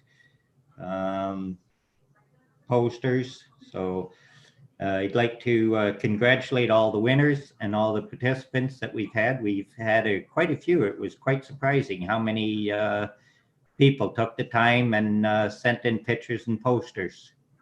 So it was a good turnout this year again. And thanks to Amanda Murray for putting it all together and all the legwork that she did, getting all these kits out and put together. Thank you, Your Worship. Absolutely, Councillor Lamers. I think Amanda Murray would actually turn that right around and say she'd acknowledge all the volunteers of the committee, the board who run the Winterama, and how they worked very hard too to help organize it. And so I think that's great. By the way, I did ask some time ago if I could get a button, and I never did get a button. So I'm hoping that someone can bring a button, and I'll put it in my button collection, because I don't want to miss a year just because there was a pandemic involved. So I want to make sure I do get a button. So I'm just putting it out there. Yeah, we still have buttons. We'll get one to you some way or another. Thanks, John. I appreciate it. All right. Thank you for the report. Oh, see, there it is. That's great. Thank you, Councillor McKechnie. I haven't got mine. I'm looking forward to it. Councillor Patterson is next, and then Councillor McKechnie. Go ahead, Tom.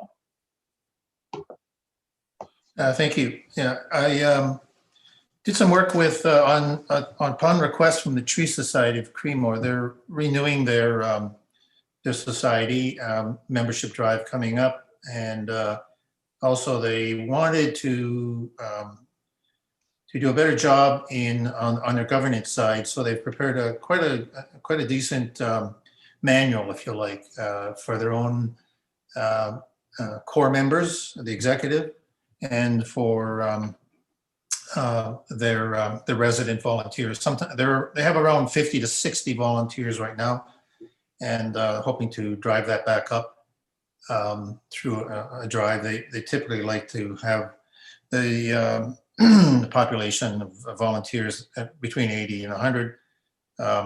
Part of the revenue comes from the dues, $10 individual, $20 for family, and they get a lot of memorial donations and tree donations in that way as well. And within that agreement that they have is they're incorporating the current working agreement between the townships. So I've asked them once it's completed to file that book on with the township for record. To pass on a thank you to two staff members since we last met. I appreciate the working relationship that's evolving. It's always tough when we're providing community services, and obviously we do a good job, and sometimes we get thanks, and there's no hesitation on the part of some complaints. So we work hard to avoid getting the complaints. Dan Perot called me prior to removing the snow on Mill Street based on some of the difficulties they had the last time, and some minor complaints, I would say, but still complaints.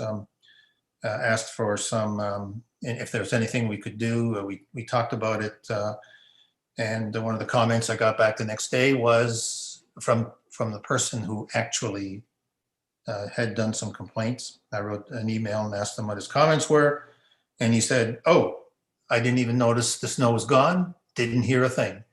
So thank you very much. And I appreciate the heads up, and was able to call the BIA and let them know as well.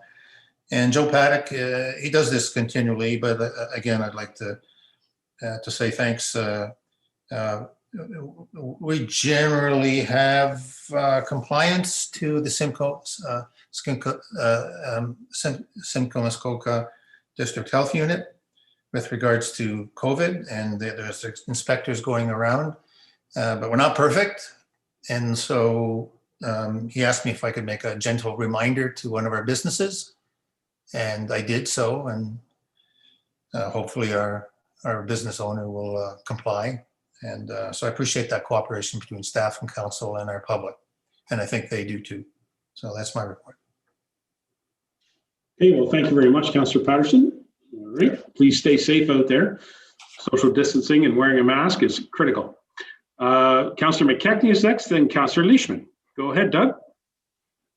Thank you, Your Worship. So I was relatively busy the last few weeks. I attended the Roma conference, and I attended a few of the seminars, and most notably the one that I'm particularly interested was the cannabis production facilities, and they had some good speakers there. They had the CAO from the municipality of Township of Napanee, or municipality of Napanee. Had a representative from the OPP and Health Canada and such. So anyway, it was very well done. It ran overtime, so there were numerous questions, a lot of interest, and many municipalities were represented, and it appears to be a real concern amongst a lot of the municipalities. So not just us, but a number of municipalities now are catching on. The Duntroon Hall meeting, they want to get on with some cosmetic repairs to the Duntroon Hall, take advantage of this slow period. They have got, they're pretty much booked up for certainly 2022 and also probably the last half of 2021. They have lots of forward bookings, and unfortunately they're being curtailed somewhat by COVID-19. And of course, their renovations, or their cosmetic renovations, are being delayed by COVID-19 as well. And the township has been communicating with them. And hopefully we can get that back on track pretty soon.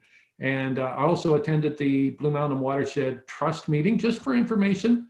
I didn't speak at it. I know that there were a few of the people, I think Mayor or Mr. McQueen spoke, and the Mayor of the town of the Blue Mountains, but I did not speak. I was just there to get information and to get a feeling of how the public feels.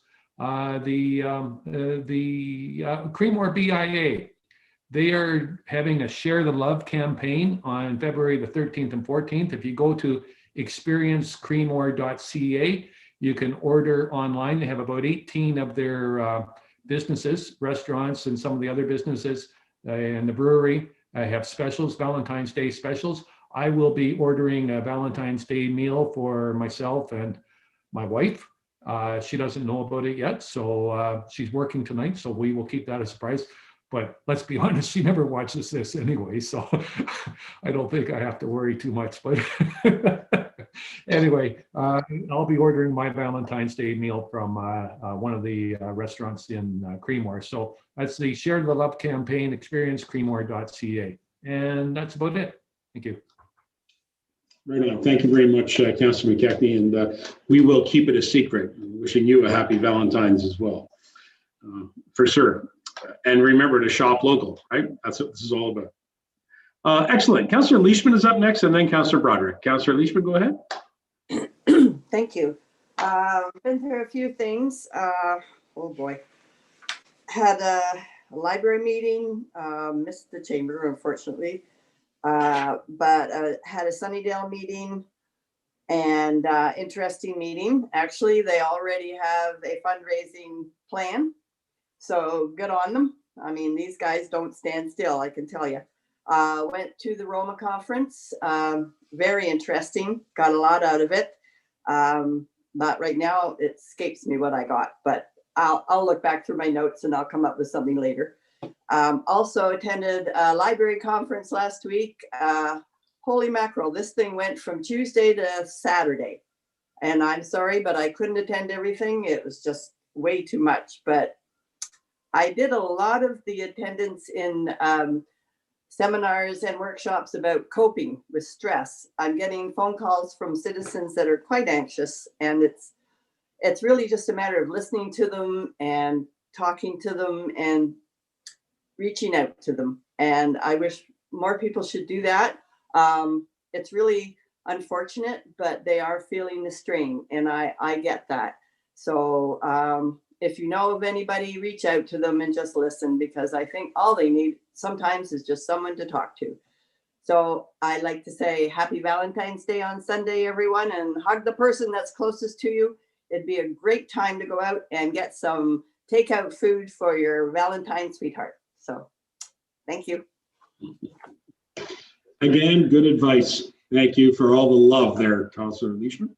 Councillor Broderick is next, and then Councillor Walker. Go ahead, John. Thank you, Your Worship. January the 19th, I attended the library board meeting. On the 20th, the Clearview Chamber of Commerce meeting. And on the 25th and 26th, attended the 2021 Roma conference. And yes, again, that was a lot to take in. Coming up on February the 9th is the Accessory Advisory Committee meeting. The 10th,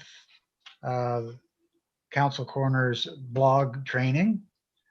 On the 16th, the library board meeting again. And the 17th, there's a small halls brainstorming session and the Clearview Chamber of Commerce meeting.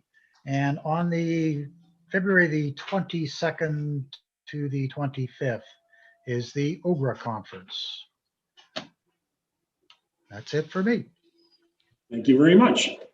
And that's excellent. I'll see you at the OGRA conference for sure. Hello, Councillor Walker. Yeah, I see you've got the family with you there today.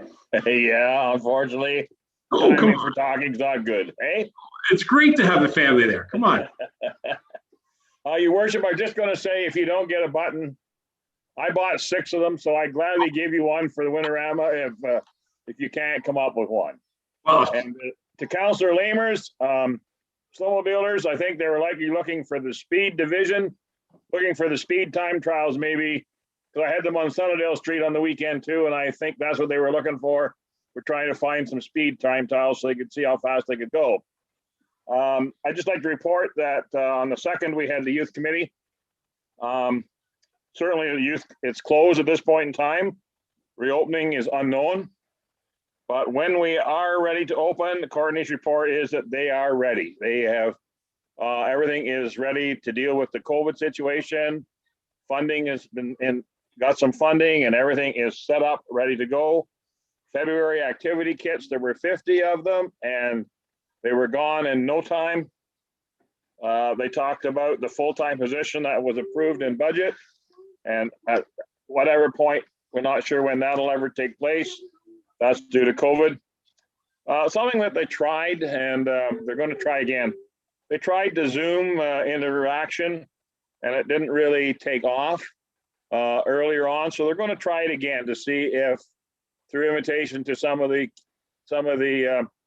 young adults out there, that if they could get into some Zoom meetings with some of them, just to chat and visit and try and help them with anybody with mental health issues, or just to chat and be part of a team again to sit and talk. So we're certainly missing that whole element right now. And so we're hoping that. And our next meeting is not till April. We've decided to skip a month. At the call of the chair, of course, if things are relaxed, we will then move the meeting forward. But if not, we're not meeting till April. All right. Thank you, Councillor. Councillor Deneen is next, and then the Deputy Mayor. Hi there. Not to make light of coping with stress, but the kids are back at school and it's kind of nice. Hopefully they stay there, and yeah, that hopefully will take a lot of stress from a lot of people. I too, as Councillor McKechnie mentioned, attended the Blue Mountain Watershed Trust meeting for information. The Nottawa Hall meeting is this Thursday. I think we need to look at a few fundraising ideas as well while we're at that. I'm just going to have to talk to them about that. There's been a few concerns I wanted just to make mention of about parking on the Clearview Town of the Blue Mountains town line up through our Pretty River Valley. Due mostly to the recent announcement that the Town of the Blue Mountains is going to post all of their area as non-parking, which will basically, the only place to park at that point will be to the snowmobile parking lot, a small, maybe 3-car parking lot up around the bend, and then our Town of the Blue Mountains Clearview town line. I just wanted the residents to know there that Lila and I have been talking.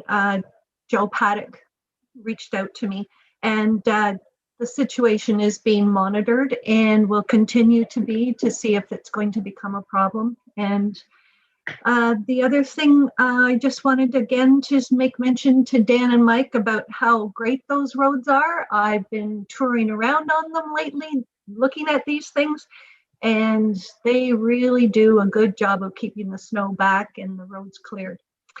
And that's about it. Thanks. Thank you, Councillor. And I agree with you on the roads, the plowing.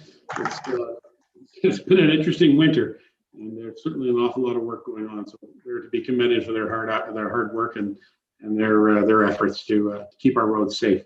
Deputy Mayor Burton, you're up next. Thank you, Your Worship. I'll keep it short and sweet. Not a lot to report on. I did attend some of the Ogre conference and some of the speakers and the presentations that were going on.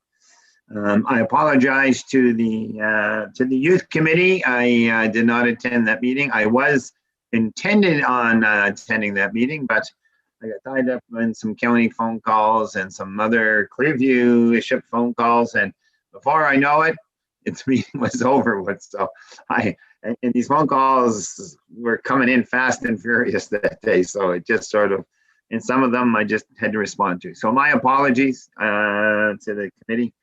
And I've heard at the NEC, we're hearing the same complaint about everybody parking on both sides of the roads and no parking zones, and the plows can't get up and down the roads properly.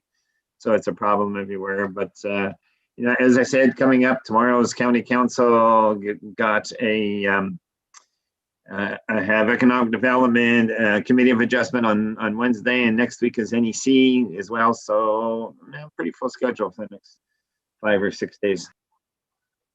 Absolutely. Keeps you busy on these Zoom meetings. Thank you very much, Deputy Mayor. Council, for my report, I just have a couple of things I'd like to do. I'd like to bring in Mike Ron.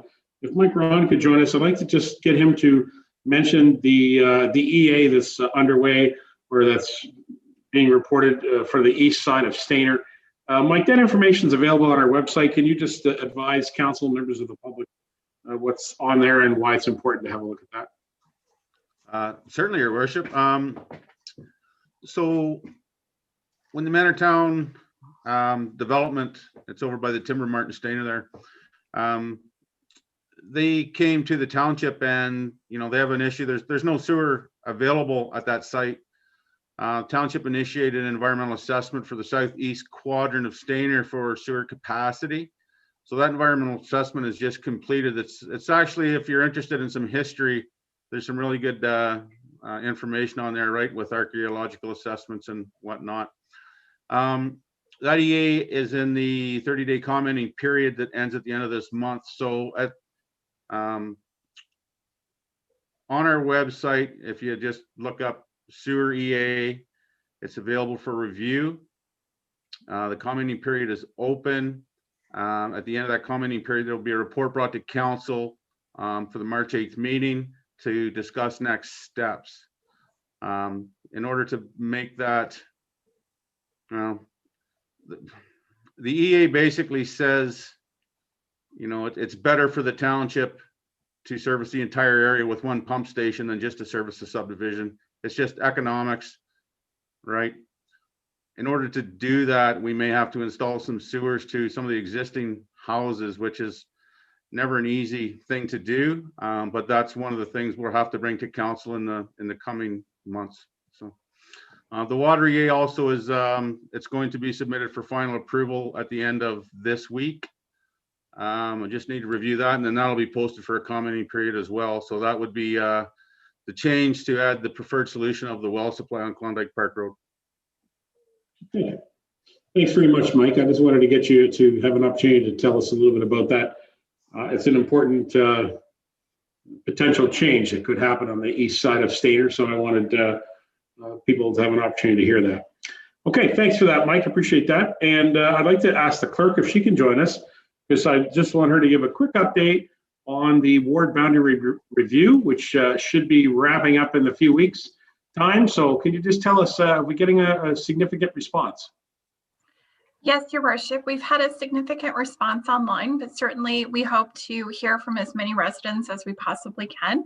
So please, everyone, if you have not completed either your hard copy survey or the electronic survey, we would urge you to do so. Your voice is important and we want to hear from you. You can fill out the electronic survey online by going to www.clearview.ca/WBR. Or you can go to a local place of business and pick up a survey and certainly drop it off as well. We did have a survey cut out in the local newspapers last week, and we will be running an additional one next week in the local newspapers as well. They can be dropped off at the Creamer Echo, the Township Administration Center, any of the local library branches,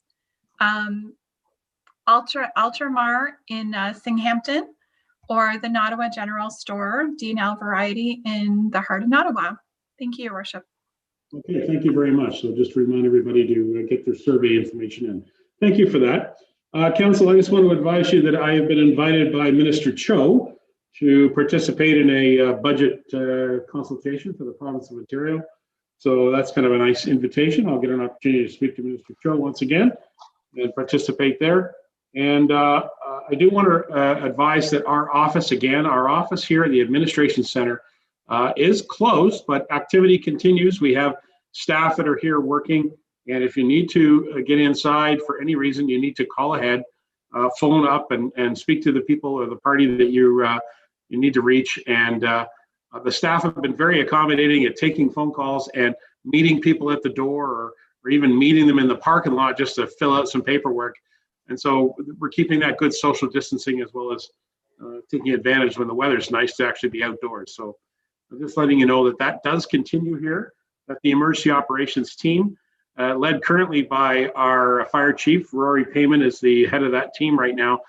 We will be reviewing that once we get the results from the province of Ontario's new directives. I hear Minister or the Premier will be bringing forward some changes in the coming days. So we'll have a discussion at the Emergency Operations Team and you'll be advised about any changes. But at this time, we're going to keep the office closed at this time, but it's still providing service. So that's something that people should remember.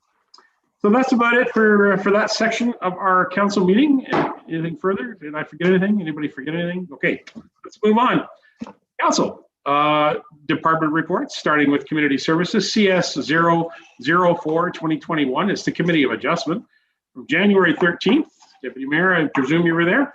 Recommendation be it resolved that Council of the Township of Clearview hereby receive CS 004-2021 Committee of Adjustment report for January 13, 2021 report for information. I'll mover and seconder on the motion. Deputy Mayor, Councillor Broderick, any questions? Seeing none, I'll call the motion. All those in favor? Thank you. That motion carries. Council, we have the bylaw enforcement recommendation here regarding dog tags.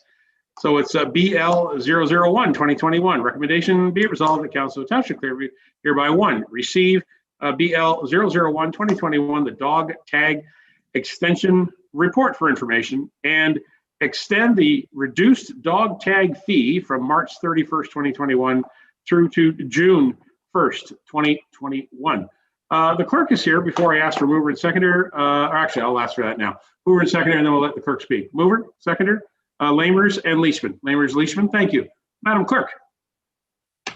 Thank you, Your Worship. So this is just a simple report in light of the lockdown and the restrictions, the stay-at-home orders.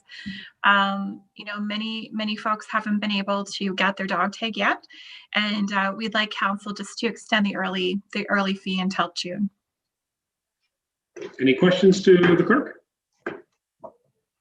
Straightforward. Thank you very much for bringing this forward. It's an excellent idea.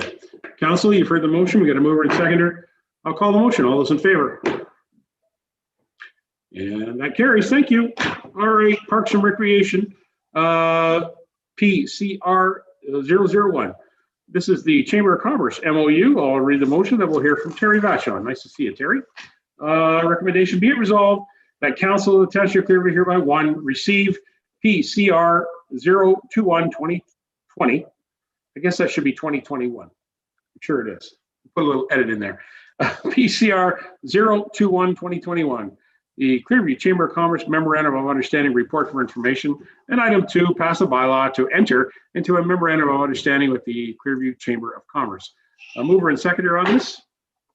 Walker and Leishman. Walker and Leishman, thank you. Terry, would you like to speak to the report? Yes, thank you, Your Worship. Just a quick question, though, Your Worship. I noticed online that the actual agreement is not there or posted. So I'm just curious to know.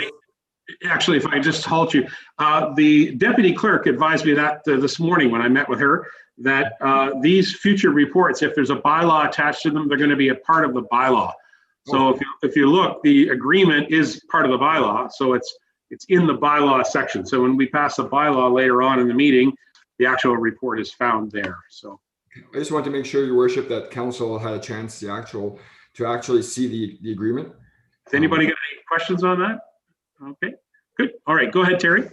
Yeah, so again, as council knows, Clearview Township the chamber has changed their name. They're now the Clearview Chamber of Commerce, and we thought it would be a good opportunity at that point for the township to have an MOU with the chamber. And so we were working with the chamber throughout 2020 and putting together this agreement. They are in favor of this. They've actually signed their side of the agreement, and just waiting for council's decision. Good. Any members of council questions of Terry? No? Councillor Leishman, I believe you're still our representative on that. Is that correct? You and John. Yes, as well as Councillor Broderick. Yes. And I can tell you that this MOU is long overdue. I know the chamber's been looking for a good relationship with the township for a long time. And I knew that long before I was a councillor, because I've been a member of the chamber for, God, I don't want to tell you how many years. But anyway, it's a great organization, and it's gotten even better now that we've incorporated all of Clearview. It's tremendous, and I have nothing but tremendous respect for the executive and past executives. It's been a struggle, but it's been well worthwhile. Our Chamber of Commerce is doing quite well. It's very strong, and I'm very proud of it. So thank you for this MOU, Terry. I think it's a wonderful step. Great. Councillor Broderick, did you want to further any comments on that? Thank you, Your Worship. I would only echo Connie's remarks. I'm very, very proud of the chamber and all of their efforts, and thank you very much, Terry. This is a great step forward. Right on. Okay, well, thank you. Any other members of council with any questions? Terry? Okay, I'll just give you a comment, Terry, too, and that I'm really happy to see this come to fruition. I know we've talked about an MOU with the organization for several years, and so I'm really happy that this developed, and I look forward to enhancing our agreement and enhancing our understanding of what the business community and the Chamber of Commerce is all about. So thank you for that. Members of council, you've got a mover and a seconder. You've heard the motion. I'll call the motion. All those in favor? And that motion carries unanimous. Thank you, Terry. Don't go away. Creemore Horticultural Society Agreement. This is PCR 002-2021. Recommendation, be it resolved that Council of the Township of Clearview hereby one, receive PCR 002-2021 Creemore Horticultural Society Agreement Report for information, and item 2, pass a bylaw to enter into an agreement with the Creemore Horticultural Society. Can I have a mover and seconder on the floor? Councillor Patterson, I see your hand, and I'll look for Councillor Deputy Mayor. Deputy Mayor's got his card right up there. Thank you very much, gentlemen. And Terry, would you like to comment on the report? Yes, sure. Thank you, Your Worship. Again, with the new activities that's going on at the Village Green in Creemore, we thought there'd be a good opportunity here to have to renew the agreement that the township had. It was actually the previous agreement was with the town of Creemore, I think about 50 years ago. So this agreement was long overdue as well. And again, we worked with Councillor Patterson. He really helped spearhead this process as well. Again, the society is very happy with the agreement that we put forward. They've also signed their side of the agreement, and again, another one that was long overdue. All right. Is there any members with questions to Terry in regards to the Horts in Creemore? Oh, Tom, go ahead. Yeah. Play all three cards at once, right? Just thanks for Terry for actually agreeing to do this. The Village Green is being built, as you know, and Hort is an essential part of that. And the foundation has formed an agreement with the township, and the foundation, the Creemore Community Foundation, wanted to continue the good work of the Hort Society. And it only made sense, since all the property is going to be the township's, that the Hort Society do it with the township and not with the CCF. And the foundation thought that was a good idea. So now you have the three parties working together on individual and integrated agreements. So thanks again to Terry. Terry, Tom, is there anybody else with any questions to Terry? All right, Terry, for the benefit of council, I sent you an email just regards to, there's no mention of any liability or anything like that. Could you answer that question for me? I was concerned, Terry, that while these volunteers will in fact be working on our township-owned property, and so I wanted to just get an understanding what the liability might be for us and for them, because it's not sort of spelled out in the agreement. Do you have any comment on that? Sure. Yeah, thank you, Your Worship. So I have to look into a little bit deeper. I have to work with Kelly and the insurance company to get some more details, and of course with Tammy as well with HR. So yeah, I mean, they don't have insurance to my knowledge. So, you know, they're technically not, you know, volunteers that are registered with the township, but maybe the next step is to have them go through our volunteer process and have them become bona fide township volunteers. That way they would be covered under our insurance. But again, Your Worship, I still have to do a bit more digging and gather more information to help make a better decision. And of course, I need to also talk to the Hort Club, the society, and find out what their existing insurance situation is. Yeah, for sure. I mean, they're not unique in this. I mean, we have other groups that work with us in the community. But for instance, I just want to point out, like when we work with the Kinsman Club, for instance, they have an insurance for their volunteers who work on their events, and while they're on our property doing their events, they are insured. So sometimes these friends of organizations, we want to make sure that they are protected, you know, because as you can imagine, things happen. So I think if you could look into that, report back to council if there's anything that we can do to support that, and maybe it'll be a little bit more rounded, because there are other groups that do similar work too. Thinking of the Stainer Horticultural Society and the Brentwood Horticultural Society, those type of things. Something to keep in mind. All right, anything further, council? Okay, I see none. I'll call the motion. All those in favor? And that motion carries. Thank you. All right, Terry, number 003, recommendation, be it resolved. Council of the Township of Clearview hereby one, receive PCR 003-2021, regarding the reduced youth and adolescent recreation user fees report for information, and authorize a reduction of 50% of youth and adolescent recreation user fees between January the 1st, 2021 to August the 31st, 2021. Okay, can I have a mover and seconder on this motion? That'll be Broderick and Lamers. Broderick and Lamers, can I ask Terry to outline the motivation for this report and the impact? Thank you. Absolutely. Thank you, Your Worship. So this report is a recommendation by our department to further help support the organizations that use our facilities during COVID.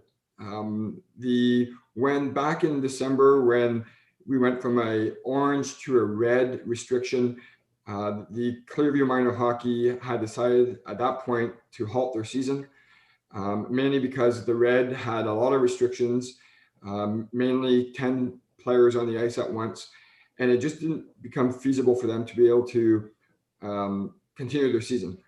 So now we're hoping to reopen. We're probably still going to be in the red when we reopen next week. In the red restriction, Clearview Minor Hockey, as an example, have stated that they may be able to continue and finish off their season. They may have changed their mind, most recently. I haven't had discussions with them for at least about a month now, but they may be interested in continuing their season, which would be really good for the kids to get them out and socializing with each other again. The reason why we picked those dates, Your Worship, between January and August was also to include the summer activities. So the youth baseball, the youth soccer, the youth lacrosse, they're all going to be in the same boat as Clearview Minor Hockey is right now. And then come September 1st in the new season, hopefully the vaccine is distributed and we're back to normal. So if we do go back to normal in September, then the normal rates would apply. So this is just some assistance during the continued red and yellow, orange restrictions. All right. Members of council, you have any questions to Terry on this report? Councillor Walker, go ahead. Yes, Your Worship. Just a quick question to Terry. Terry, you've got the arena. Are we talking? Is the pool included in this? If things progress where the pool can be utilized, are your user fees, or is that something that's going to be looked at later, or is that when the time comes up? Good question, Terry. Yeah, through Your Worship, to Councillor Walker. We did not include the pool yet because there's no youth programs that's going on at the pool other than our typical rentals. So yeah, we would bring that forward to council. If we decide to open the pool again this summer, the pool would be separate, and and we would look at the financials for the whole pool, the whole system, not just specific programs. So yeah, we would bring the pool rates back to council at some point in time. Okay, thank you. But this one does not include. Yeah. Thank you, Councillor Walker. Good question. Fingers crossed that we're going to be opening the pool. Mm-hmm. You betcha. Members of council, any further questions of Terry at this point? Okay, I think it's a good report, and I appreciate Terry, you bringing it forward. I would ask, of course, all the senior managers already know this. I'll just remind council that the senior managers continue to track sort of lost revenues or expenses related to COVID, as the provincial government asks us occasionally for information about that, and our Treasury Department keeps track of that. So I'm sure their senior managers, they do keep. Thank you very much for that, Terry, and thank you for the report. Council, we've got a mover and seconder, and we've got a third person actually thirding the motion. So that's from Councillor Walker. We'll ask for you to call the motion. All those in favor? And that carries unanimous. Council, okay. Number 004, Terry, this is the use of Indigenous images and themes policy. Recommendation be it resolved that Council of the Township of Clearview hereby receive PCR 004-2021 use of Indigenous images themes policy report for information. And item 2, approve the use of Indigenous images themes policy. All right, a mover and seconder on this motion, please. Broderick and Burton, Broderick and Deputy Mayor Burton. Terry, first of all, before you talk about your report, Terry, I want to acknowledge that you committed to us, you'd have it to us by March, and here it is in February. So thank you for advancing that policy and bringing it forward at this time. Go ahead and tell us all about it.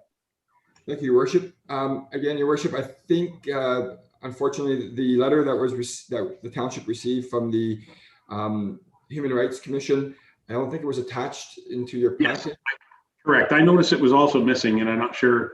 Perhaps the clerk's office could make sure that it shows up on our minutes. Okay. So good. Yeah, thank you, Your Worship. So yeah, so we're working with Councillor McKechnie on this policy. We've been working with the Creemore minor baseball. They are aware that this is happening. We will be reaching out to them this spring and working with them into them changing their logo and changing their name.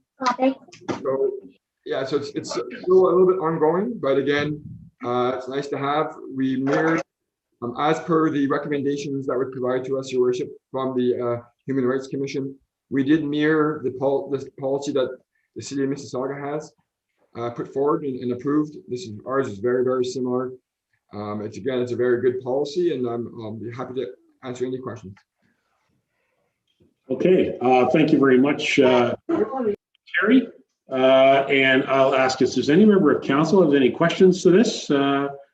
This is something we've talked about in the past. Councillor McKechnie, go ahead, but thank you also for your help in helping to assemble this report. Go ahead, Doug. Thank you, Your Worship. And yeah, I don't really have any questions. I just wanted to speak to support the new policy. And I want to thank Terry for working on it and bringing it forward in a timely manner. Yes, we did say that we would have it done by March, and here it is, mid-February, and she's all done, and it's a good report. I'd also like to thank Terry for getting the offensive logos that were in the Creemore ballpark on the outfield markers taken down quickly. I found that those they didn't have to be up. So and I want to remind council that what we may consider an innocent logo or team name can be hurtful to others, and in this case, Indigenous groups. And speaking personally, well, I'm not Indigenous, and I can't imagine to know how the Indigenous community feels, but my family is discriminated against or hurt on a regular basis, a member of my family, and people don't realize, and they don't think, and they think they're being funny, and but they're not thinking. So that's why I got so involved in this, because it was in a similar fashion, it affected my family. Like I say, we're not Indigenous. I can't imagine how the Indigenous community feels, but I could relate.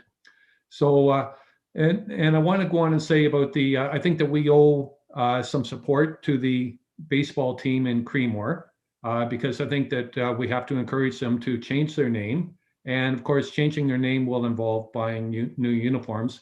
So I think we probably have some money in the community assistance grant, or I'm sure we have some money in reserves there to assist them in purchasing new uniforms. But I also want to say that I think this could be an opportunity for promotion for the baseball team. I look at it and I think it's a great idea for them maybe to come up with a competition to come up with a new name and maybe a new sponsor. I mean, I look at Creemore, I look at the beer store, I look at, like Creemore Brewers. What could be a better name than that, And anyway, so I look at this as a positive. I'd like to thank Terry for working on it and bringing it forward. And I think that, there will be a lot of comments out there in the community.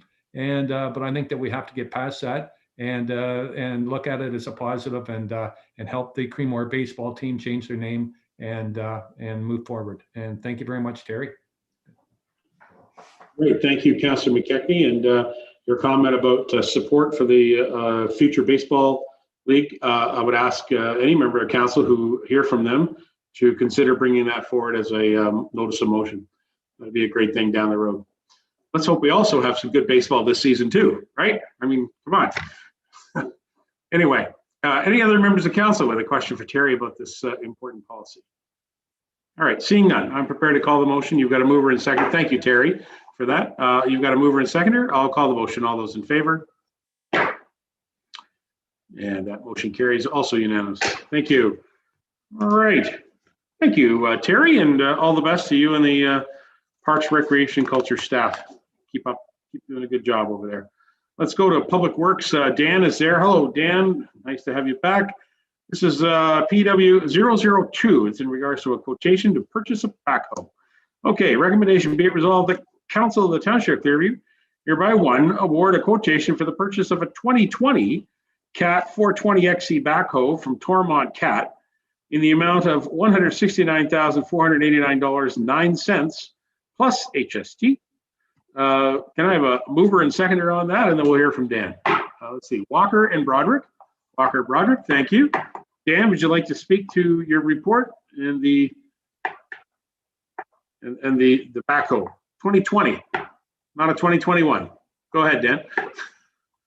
Thank you, Your Worship. Kind of on the same theme of the presentation that you had earlier is that while looking at ways to be more efficient and provide staff with, I guess, ease of procurement. Very excited to. This will be our first real dive into capital purchasing through LAS. We've done the street scan. We've entered into that program. Council will hopefully see something in March on that program. So LAS is they've really, I find a very large value in working with them in multiple things. So again, another step in procurement. While this is not the cheapest backhoe, I think it will provide us the best vehicle. Staff have had an opportunity to be demonstrated on a similar piece of equipment. We've had experience with other equipment, and this is real input from our staff and the operators that use this equipment as well. So that's the reason for our recommendation. And Todd Patton is online here, so if there was any real major operational components, that he'd probably be best to talk on those. But yeah, that's my report. Excellent. Thank you very much, Dan. Welcome, Todd. Nice to have you join us as well. Members of council, any questions to Dan or Todd? I see Councillor Walker. Go ahead, Councillor. And then Lamers. Okay, thank you. Go ahead.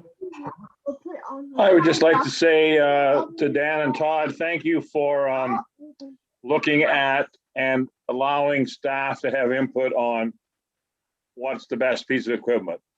The users should have some comments, and we should hold the users that are in those pieces of equipment understand what they're sitting in day after day, hour after hour, and buy the equipment that fits and suits and maintenance wise stands up and is best for them. Safety wise, does the job, maintenance, and is a good fit for the staff to sit in and be able to fulfill their obligations to do the job. So not necessarily the cheapest, and sometimes the cheapest is not your best bet anyways. And I appreciate letting staff comment on moving forward with the piece of equipment. Thank you. Thank you, Councillor. Good comments. Councillor Lamers is up next. Looking for anybody else. Any other comments? Go ahead, John. Thank you, Your Worship. Does LAS have any influence on what you purchase, or they have a market in all the dealers? LAS, Dan, go ahead. Yeah, thank you, Your Worship. So yeah, really, LAS has done all the legwork on the tendering, and that goes to Councillor Walker's point. Is they've done the legwork on tendering and the solicitation for all these different types of equipment. If you go on their website, I'm not sure if I put it on the link on the report, but I could send out a link and council could go and see the tenders, the submissions, the evaluations, it's all listed there, and it's per category. So if you wanted to buy a lawn tractor, say, in that category of lawn tractor, there are, 6 or 7 dealers or manufacturers, and you can request quotes from those based on your specs. So that's essentially what we've done here. Todd has a report on later on generators, same principle, that the tendering process, the procurement has already happened. We just then go and provide a quotation or a request for what we want, and the dealers or the manufacturers will send those costs back to us based on that. And to Councillor Walker's point, because that tendering process has been completed, it does afford us and staff to ask that information from those dealers, staff input as well. So, it's a bit of flexibility plus a lot of efficiencies built into that doesn't take up staff time to write these big long tenders every time. So, great. That Thank you. answers your question. A follow-up question, Councillor Labors? Yeah, that's good that they're doing all the legwork for you, because hunting around for these machines isn't fun. But a 420 cat is nice. You got a 14-foot extended boom, and then you're thinking about a swivel bucket and a thumb for it. Yeah, that's exactly what was included into the spec, and that's what was provided. Yeah, or that's what was costed out. Good. Any other members? All right, Todd, you want to have any inputs that you're joining us here? It's nice to see you. Thanks, Your Worship. I'm good for now. He's got it all covered. If there's any questions, I'm definitely going to answer, but I've got a report, and Jen said a couple down the road here. All right, well, thank you. I just want to make sure you join us here. Okay, Council, you've heard the report, and you've got a mover and seconder. If there's nothing further, I'm prepared to call the motion. Okay, I'll call the motion. All those in favor? And thank you. That also carries unanimously. Thank you. Okay, we have removed item PW003 earlier in the agenda, so that'll be coming back. So now we go to 004, which is the Creemore Water System Standby Generator Set, which I presume that is what we're talking about with Todd. Okay, recommendation be it resolved that Council of the Township hereby award a quotation for the purchase of a Cummins 125 kilowatt diesel generator set in the price of $80,670 plus taxes. Can I take a mover and seconder, and then we'll hear the report? That'll be Lamers and Burton. Lamers, Deputy Mayor Burton. And Todd has joined us. Hello, Todd, again. Can you outline what this generator is going to be used for? Yes, thank you, Your Worship. Through Your Worship, this was a budgeted item last year, which is also recognized in the DC study. So we, as Dan mentioned, this is another LAS purchase through LAS. Went pretty smooth through different suppliers. We had RJ Burnside spec it out for us, and then we simply got in touch with the manufacturers that were listed on the LAS site, and yeah, got some prices back. So luckily it come in at a reasonable price for what we think anyways, and it's definitely needed at the Creemore system. This is our last water system that does not have standby power. We're gravity feed there, so we do have some time to respond, but this will alleviate any issues and help with any future emergencies.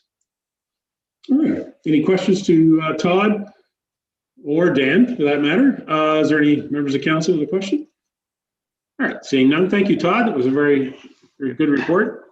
Obviously, you need to purchase this, so let's have a chance here for council to vote on. Oh, yes, go ahead, Councillor Patterson. I'm just about to call it. Go ahead, Tom.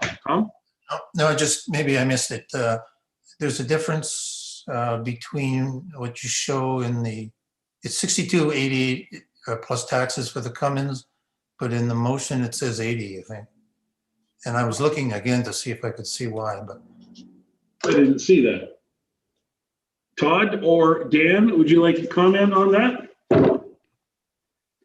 I'd have to look into the report itself, but possibly what happened is we had to send it back for a new price to change an enclosure to make it quieter. The original enclosure from both specs that came back were a little higher than what Burnside's recommended and we're looking for. So there's a potential that the wrong number got put in there, Councillor Pattison. That could be it. I can double check that, but $80,670 was the final quotation. Okay, so let's clarify. Amended motion should say 82,670. Is that correct? I think. No. Let me. 80. I think it's 80,670. Let me see if I can find it here. But I think the motion is correct. It's the comment that's wrong. Okay, so the motion is correct. Yes, thank you, Councillor. That's what I'm hearing Todd say. Yeah, that sounds right without the numbers right in front of me, Councillor Pattison. But yeah, I apologize. That could have been what happened in that.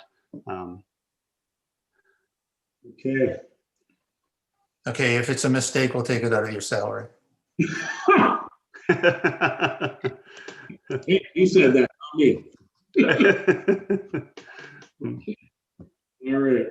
All right. So, council, we're comfortable then with the motion as presented.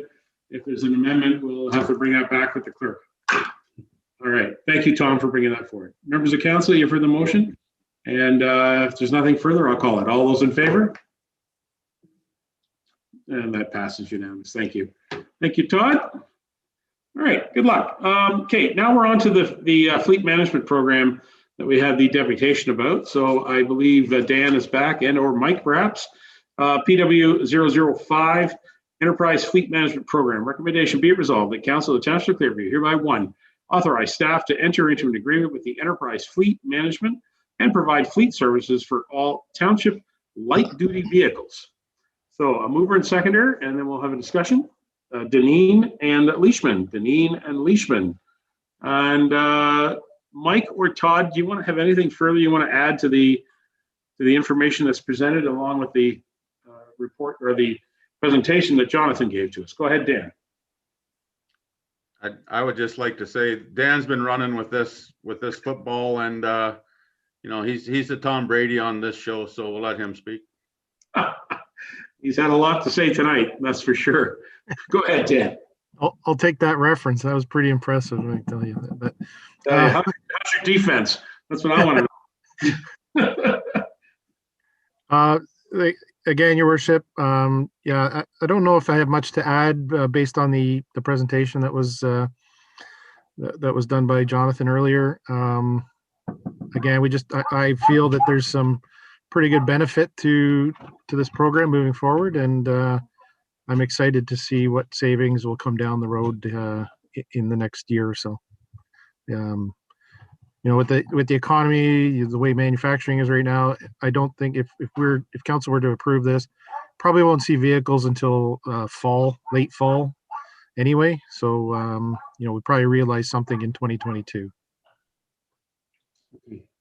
Members of council, any questions to our staff? All right, I've got one question, and that is,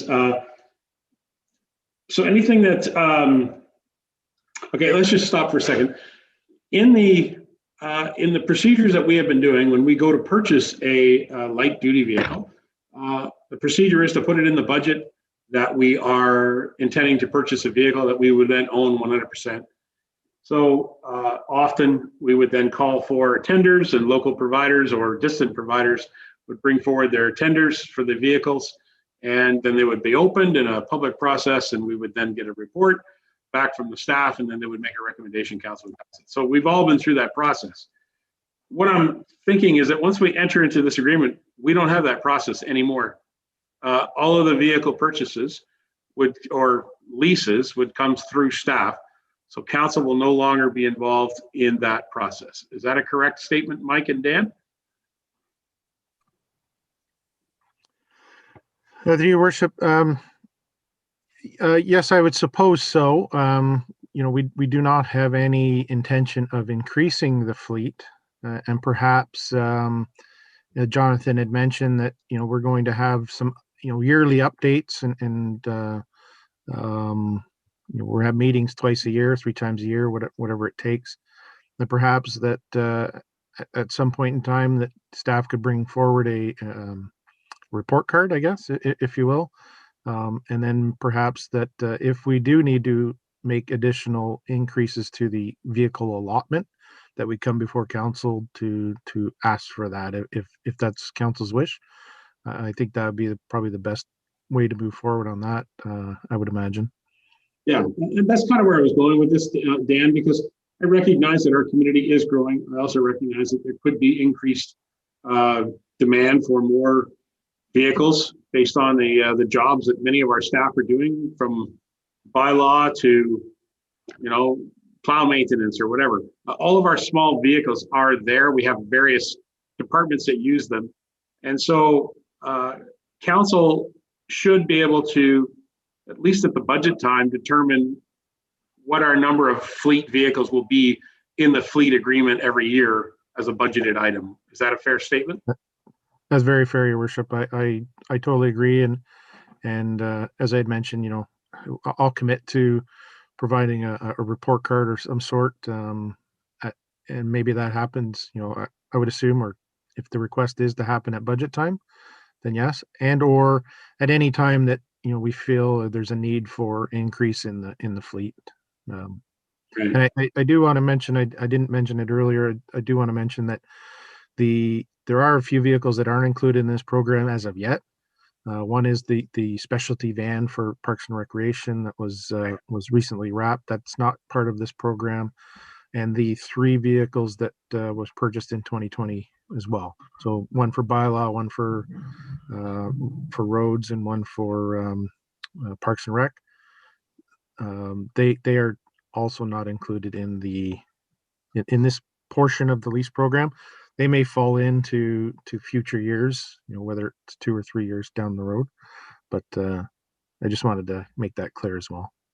Okay, my final ask before I go to Councillor Patterson and then Councillor Lamers would be that, and then Councillor Walker, would be that obviously we use small vehicles, or let's call them, pickup trucks, in our fire department. The fire department is not part of this program at this time. Is that correct? Not yet, Your Worship, and I'll have a discussion with Rory if that's something that would make sense for him. I apologize. It wasn't a thought when we were going through this. We were focused on the blue fleet, I'll call it, and maybe it makes sense, and we'll have that discussion with Enterprise as well. So there are a lot of I would imagine that those light duty fire vehicles have quite a bit of aftermarket materials or aftermarket equipment on them. So we'll have that discussion as well moving forward. For sure. I mean, I get it. It's all about cost savings and creating programs that save money for the taxpayer.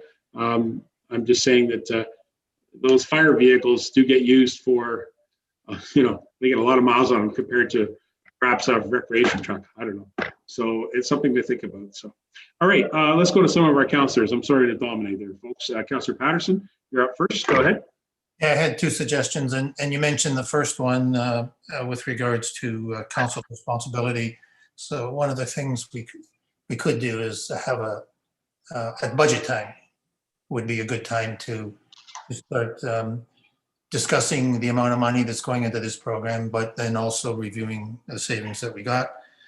Because this is, as I understand, it's a month-to-month agreement, so gives us some flexibility. Now, the other thing I thought we should mention, again, as I understand the program, is that we do have the option of indicating to Enterprise where we'd like to have the vehicles purchased locally. So gives us some flexibility there as well for our local businesses. Dan, would you like to comment again? And I think Jonathan supported that. Yes, certainly, Your Worship, and I did have that discussion with Jonathan, early on in the process, and right up till, we're finally preparing this. Is that they, every indication is that they do support local, and they're going to, attempt to procure these vehicles through our local dealership here in town. and utilize local mechanics and gas stations, you name it. That that was also something that was confirmed, that we can use any gas station that we have a program with or purchase vehicle fuel through, and it's tracked through their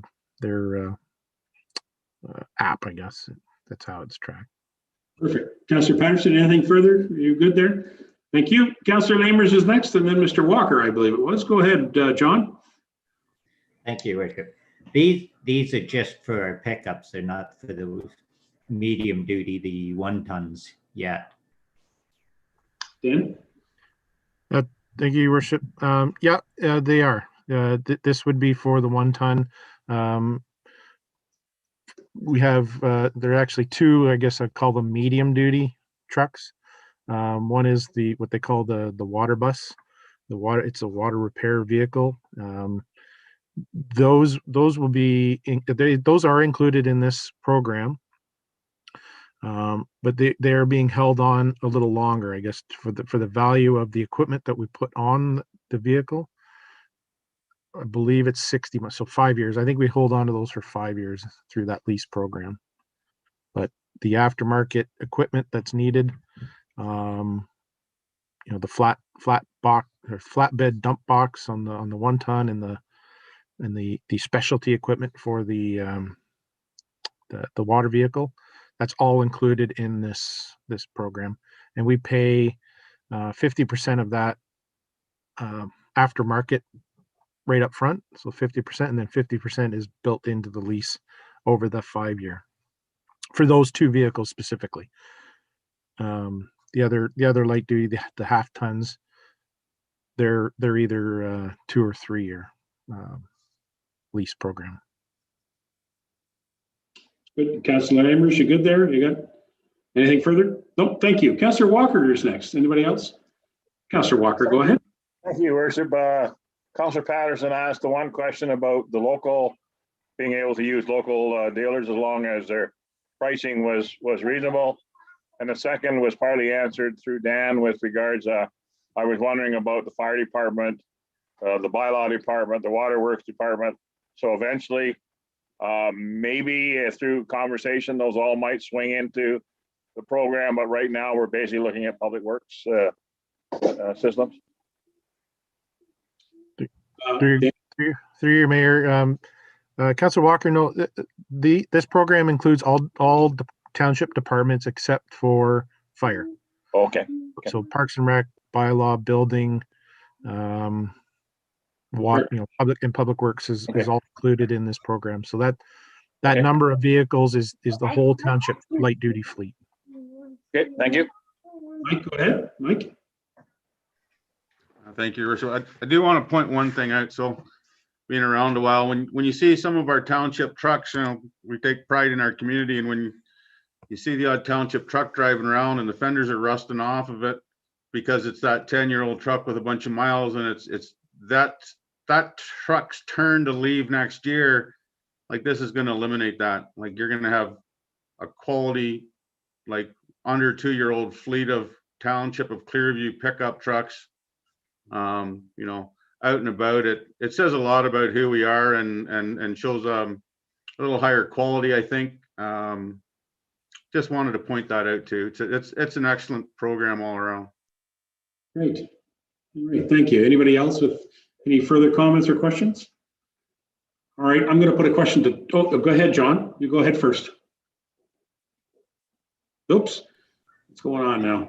Just a comment that it's going to be interesting to see after the first year or two what the actual cost savings is going to be. It's going to improve our fleet tremendously. Good comment. I believe you're right. That's why the program has been presented to us. And further, it also supports some of the other comments you heard earlier about LAS and working with them. It's been a good positive experience. Okay, so my last question is actually to Todd.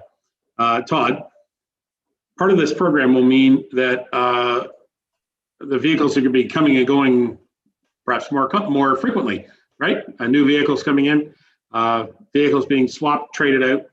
So can you assure me and council that the swap over of equipment, light bars, radio gear, all that stuff is, our staff are okay with doing that type of stuff? I mean, you have a mechanic over there, or do you have any concern that this might be a time-consuming venture for them to do this, that we should be looking at this, doing this off the site or doing it there? Just looking for your commentary on that. Yeah, thank you, Worship. No, I don't see it being issues. As Dan mentioned earlier, we currently do this in-house now. We will install toolboxes, back racks, strobe lights. So I don't see that being an issue. Like I said, same as we would in any other vehicle. So as of now, no. Okay. I look at it like you're going to have more to do because the vehicles are going to be coming more often, right? So that's good. Okay, well, good luck with this. Council, any further? Seeing none, we've got a mover and seconder on this. Thank you, gentlemen, for your work on this, and thank you, Dan, for carrying the ball on this one. How about we go to call the motion? All those in favor? And that carries. Thank you very much, Dan. Thank you, Todd. Thank you, Mike. Okay, guys, council, where are we at? A little after 8 o'clock, and we've got just a handful of things yet to get through. Finance is up next. Kelly should be here with us. Kelly's been patiently waiting. FN 007-2021 is regarding the provincial gas tax agreement. Recommendation be it resolved, the Council of the Township of Clearview hereby be it resolved, the Township of Clearview hereby. Wow, okay, here we go. It's written twice, just because we want to see it twice. Be it resolved, the Council of the Township of Clearview hereby 1, receive the provincial gas tax agreement report for information, and item 2, approves bylaw 21-15 to enter into a letter of agreement with Her Majesty the Queen in right of the Province of Ontario as represented by the Ministry of Transportation, and authorizes the Mayor and Treasurer to sign the letter of agreement on behalf of the Township of Clearview. A mover and seconder, and then we'll hear from Kelly. That'll be Broderick and Walker. Broderick and Walker. Kelly, awesome. Here we are again with gas tax. Anything you'd like to bring forward on this report? Thank you, Worship. We have that double line in there to bring you guys into focus for the really good stuff. Okay. This is our annual gas tax agreement. We do it every year. This one's the provincial one, so it shouldn't be much of a shock to anybody for the details of the report. Thank you very much for that. Any questions to Kelly of the report from members of council? Tom, yes, go ahead. Councillor Patterson. Tom is okay. So in number 2, ongoing support to begin January 2017. Did you mean 2021? Was that? I believe that. I'm sorry, through your worship to Councillor Patterson. That was the original resolution for the provincial gas tax, which is what this particular bylaw refers to. So you're saying it hasn't changed since 2017? The agreement? No. No, annual agreement that we sign into every year. They require an annual one in order for us to accept the funding. Yeah, I understand that, but the amount has been the same since 2017? I didn't look it up. It's been pretty close. Okay. Yeah, we currently have that in a reserve as it's meant for the capital funding for additional transit or additional transit either vehicles or bus stops or things along that nature. And as we're sort of in the infancy of our transit, we're kind of putting it aside in a reserve for the future of Clearview Transit. I'm familiar with that. I understand that. It's just I wondered if we meant if this was. I was going to ask if this is an increase or a decrease. But you're saying it's been an annual amount of $172,500 since 2017. Correct. Okay. Thank you. Great. Any other members of council? Thank you, Councillor Patterson. Nobody further? All right. Thanks, Kelly. Good, we're putting this money away to buy buses. Maybe we'll be using LAS to buy a bus in the future. Okay. Council, you've heard the motion, and we have a mover and seconder. I will call the motion. All those in favor?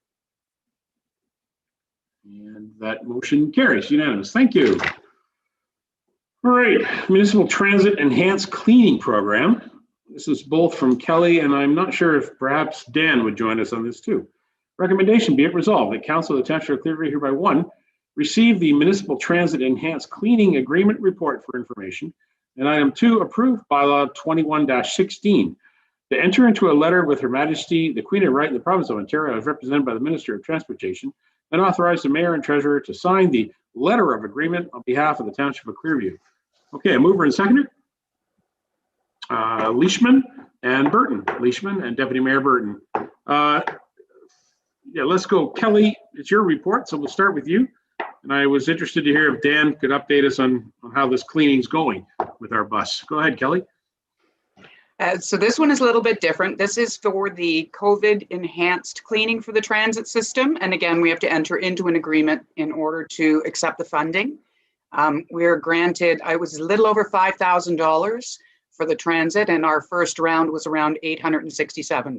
So that's where we stand with our additional costs for the COVID transit cleaning.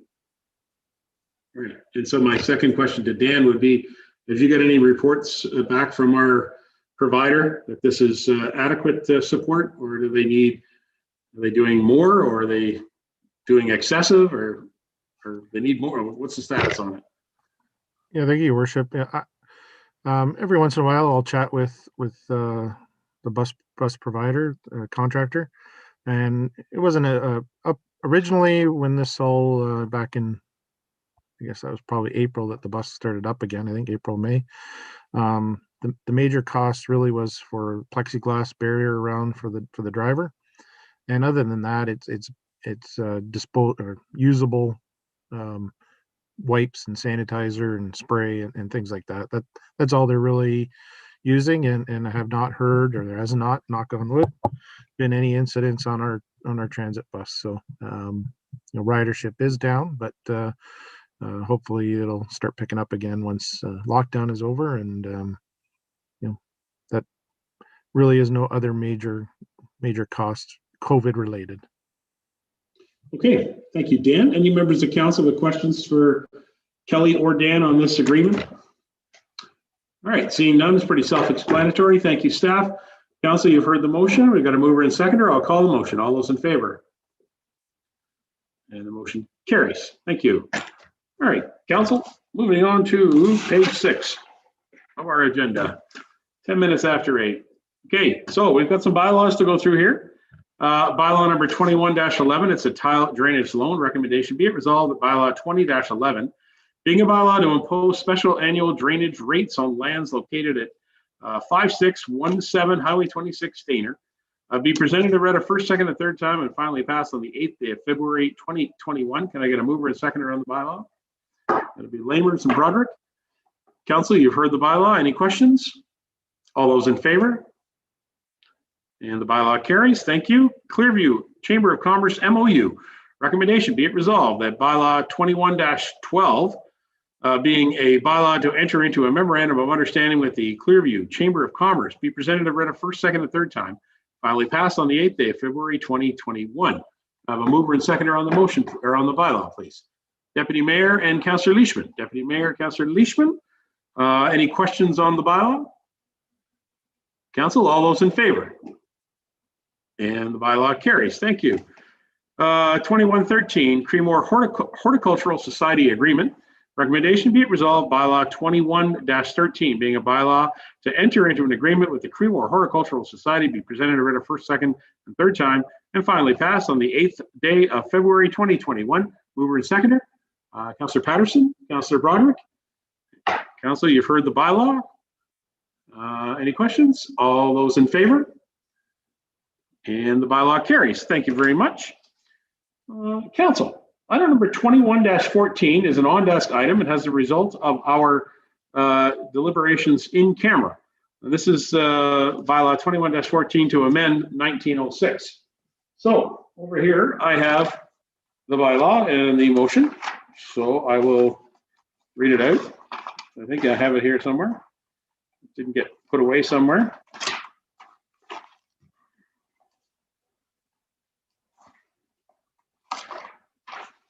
All right. All right. Be it resolved that bylaw number 21-14, being a bylaw to amend the appointment bylaw number 19-06 for the establishment of the Economic Development Advisory Committee, board appointments. Is that correct? Where is it here? Oh, here it is here. Sorry. I was reading, see, there's two versions of it, so I want to make sure I get the right one. Recommendation, that's right. Bylaw 21-14, being a bylaw to amend the board and committee bylaw 1906, be presented and read a first, second, and third time, finally passed on this 8th day of February 2021. And as I mentioned, this has to do with our in-camera discussion. So mover and seconder to establish this. Deputy Mayor and Councillor Leishman. Deputy Mayor, Councillor Leishman. And so the bylaw will include, well, let's vote on it first. All those in favor?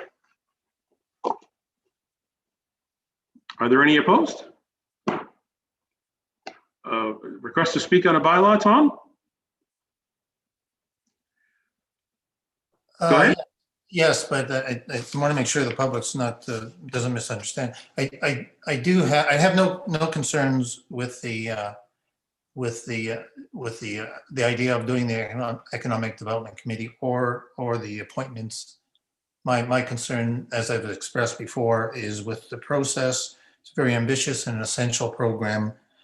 This advisory role to us, it includes things like a comprehensive EDC plan, economic development priorities, retention programs for post C-19, policies, funding, and research. And so I think, to be fair to the committee, I think we could be doing a little bit more work on this before we do it. I don't propose doing it a long time because I think it's necessary to get going on this. So I would ask, well, not asking, I just want to explain that I won't be approving it at this time. Hope the committee does what it can do, but I think we should have spent a little bit more time developing the procedure. Thank you very much for your comment, Councillor Patterson. Council, I'll call it again. We've got a mover and seconder on the bylaw, and you've heard the commentary. So I'll call the motion. All those in favor?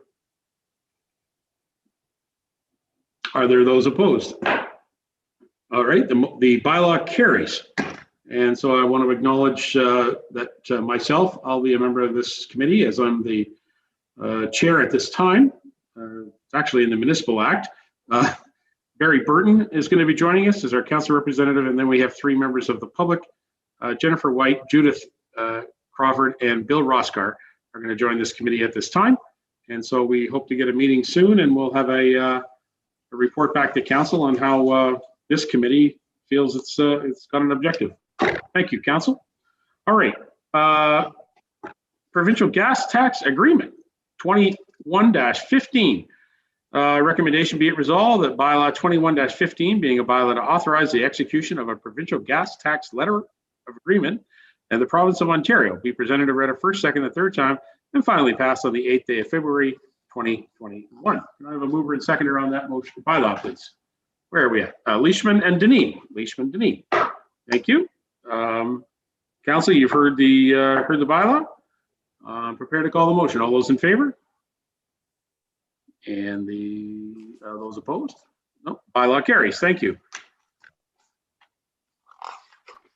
Municipal Transit Enhanced Cleaning Agreement 21-16. Recommendation be it resolved bylaw 21-16, being a bylaw to authorize the execution of a Township of Clearview Municipal Transit Enhanced Cleaning Letter of Agreement with the province of Ontario, be presented and read a first, second, and third time, and finally passed on the 8th day of February 2021. Can I have a mover and seconder on this bylaw?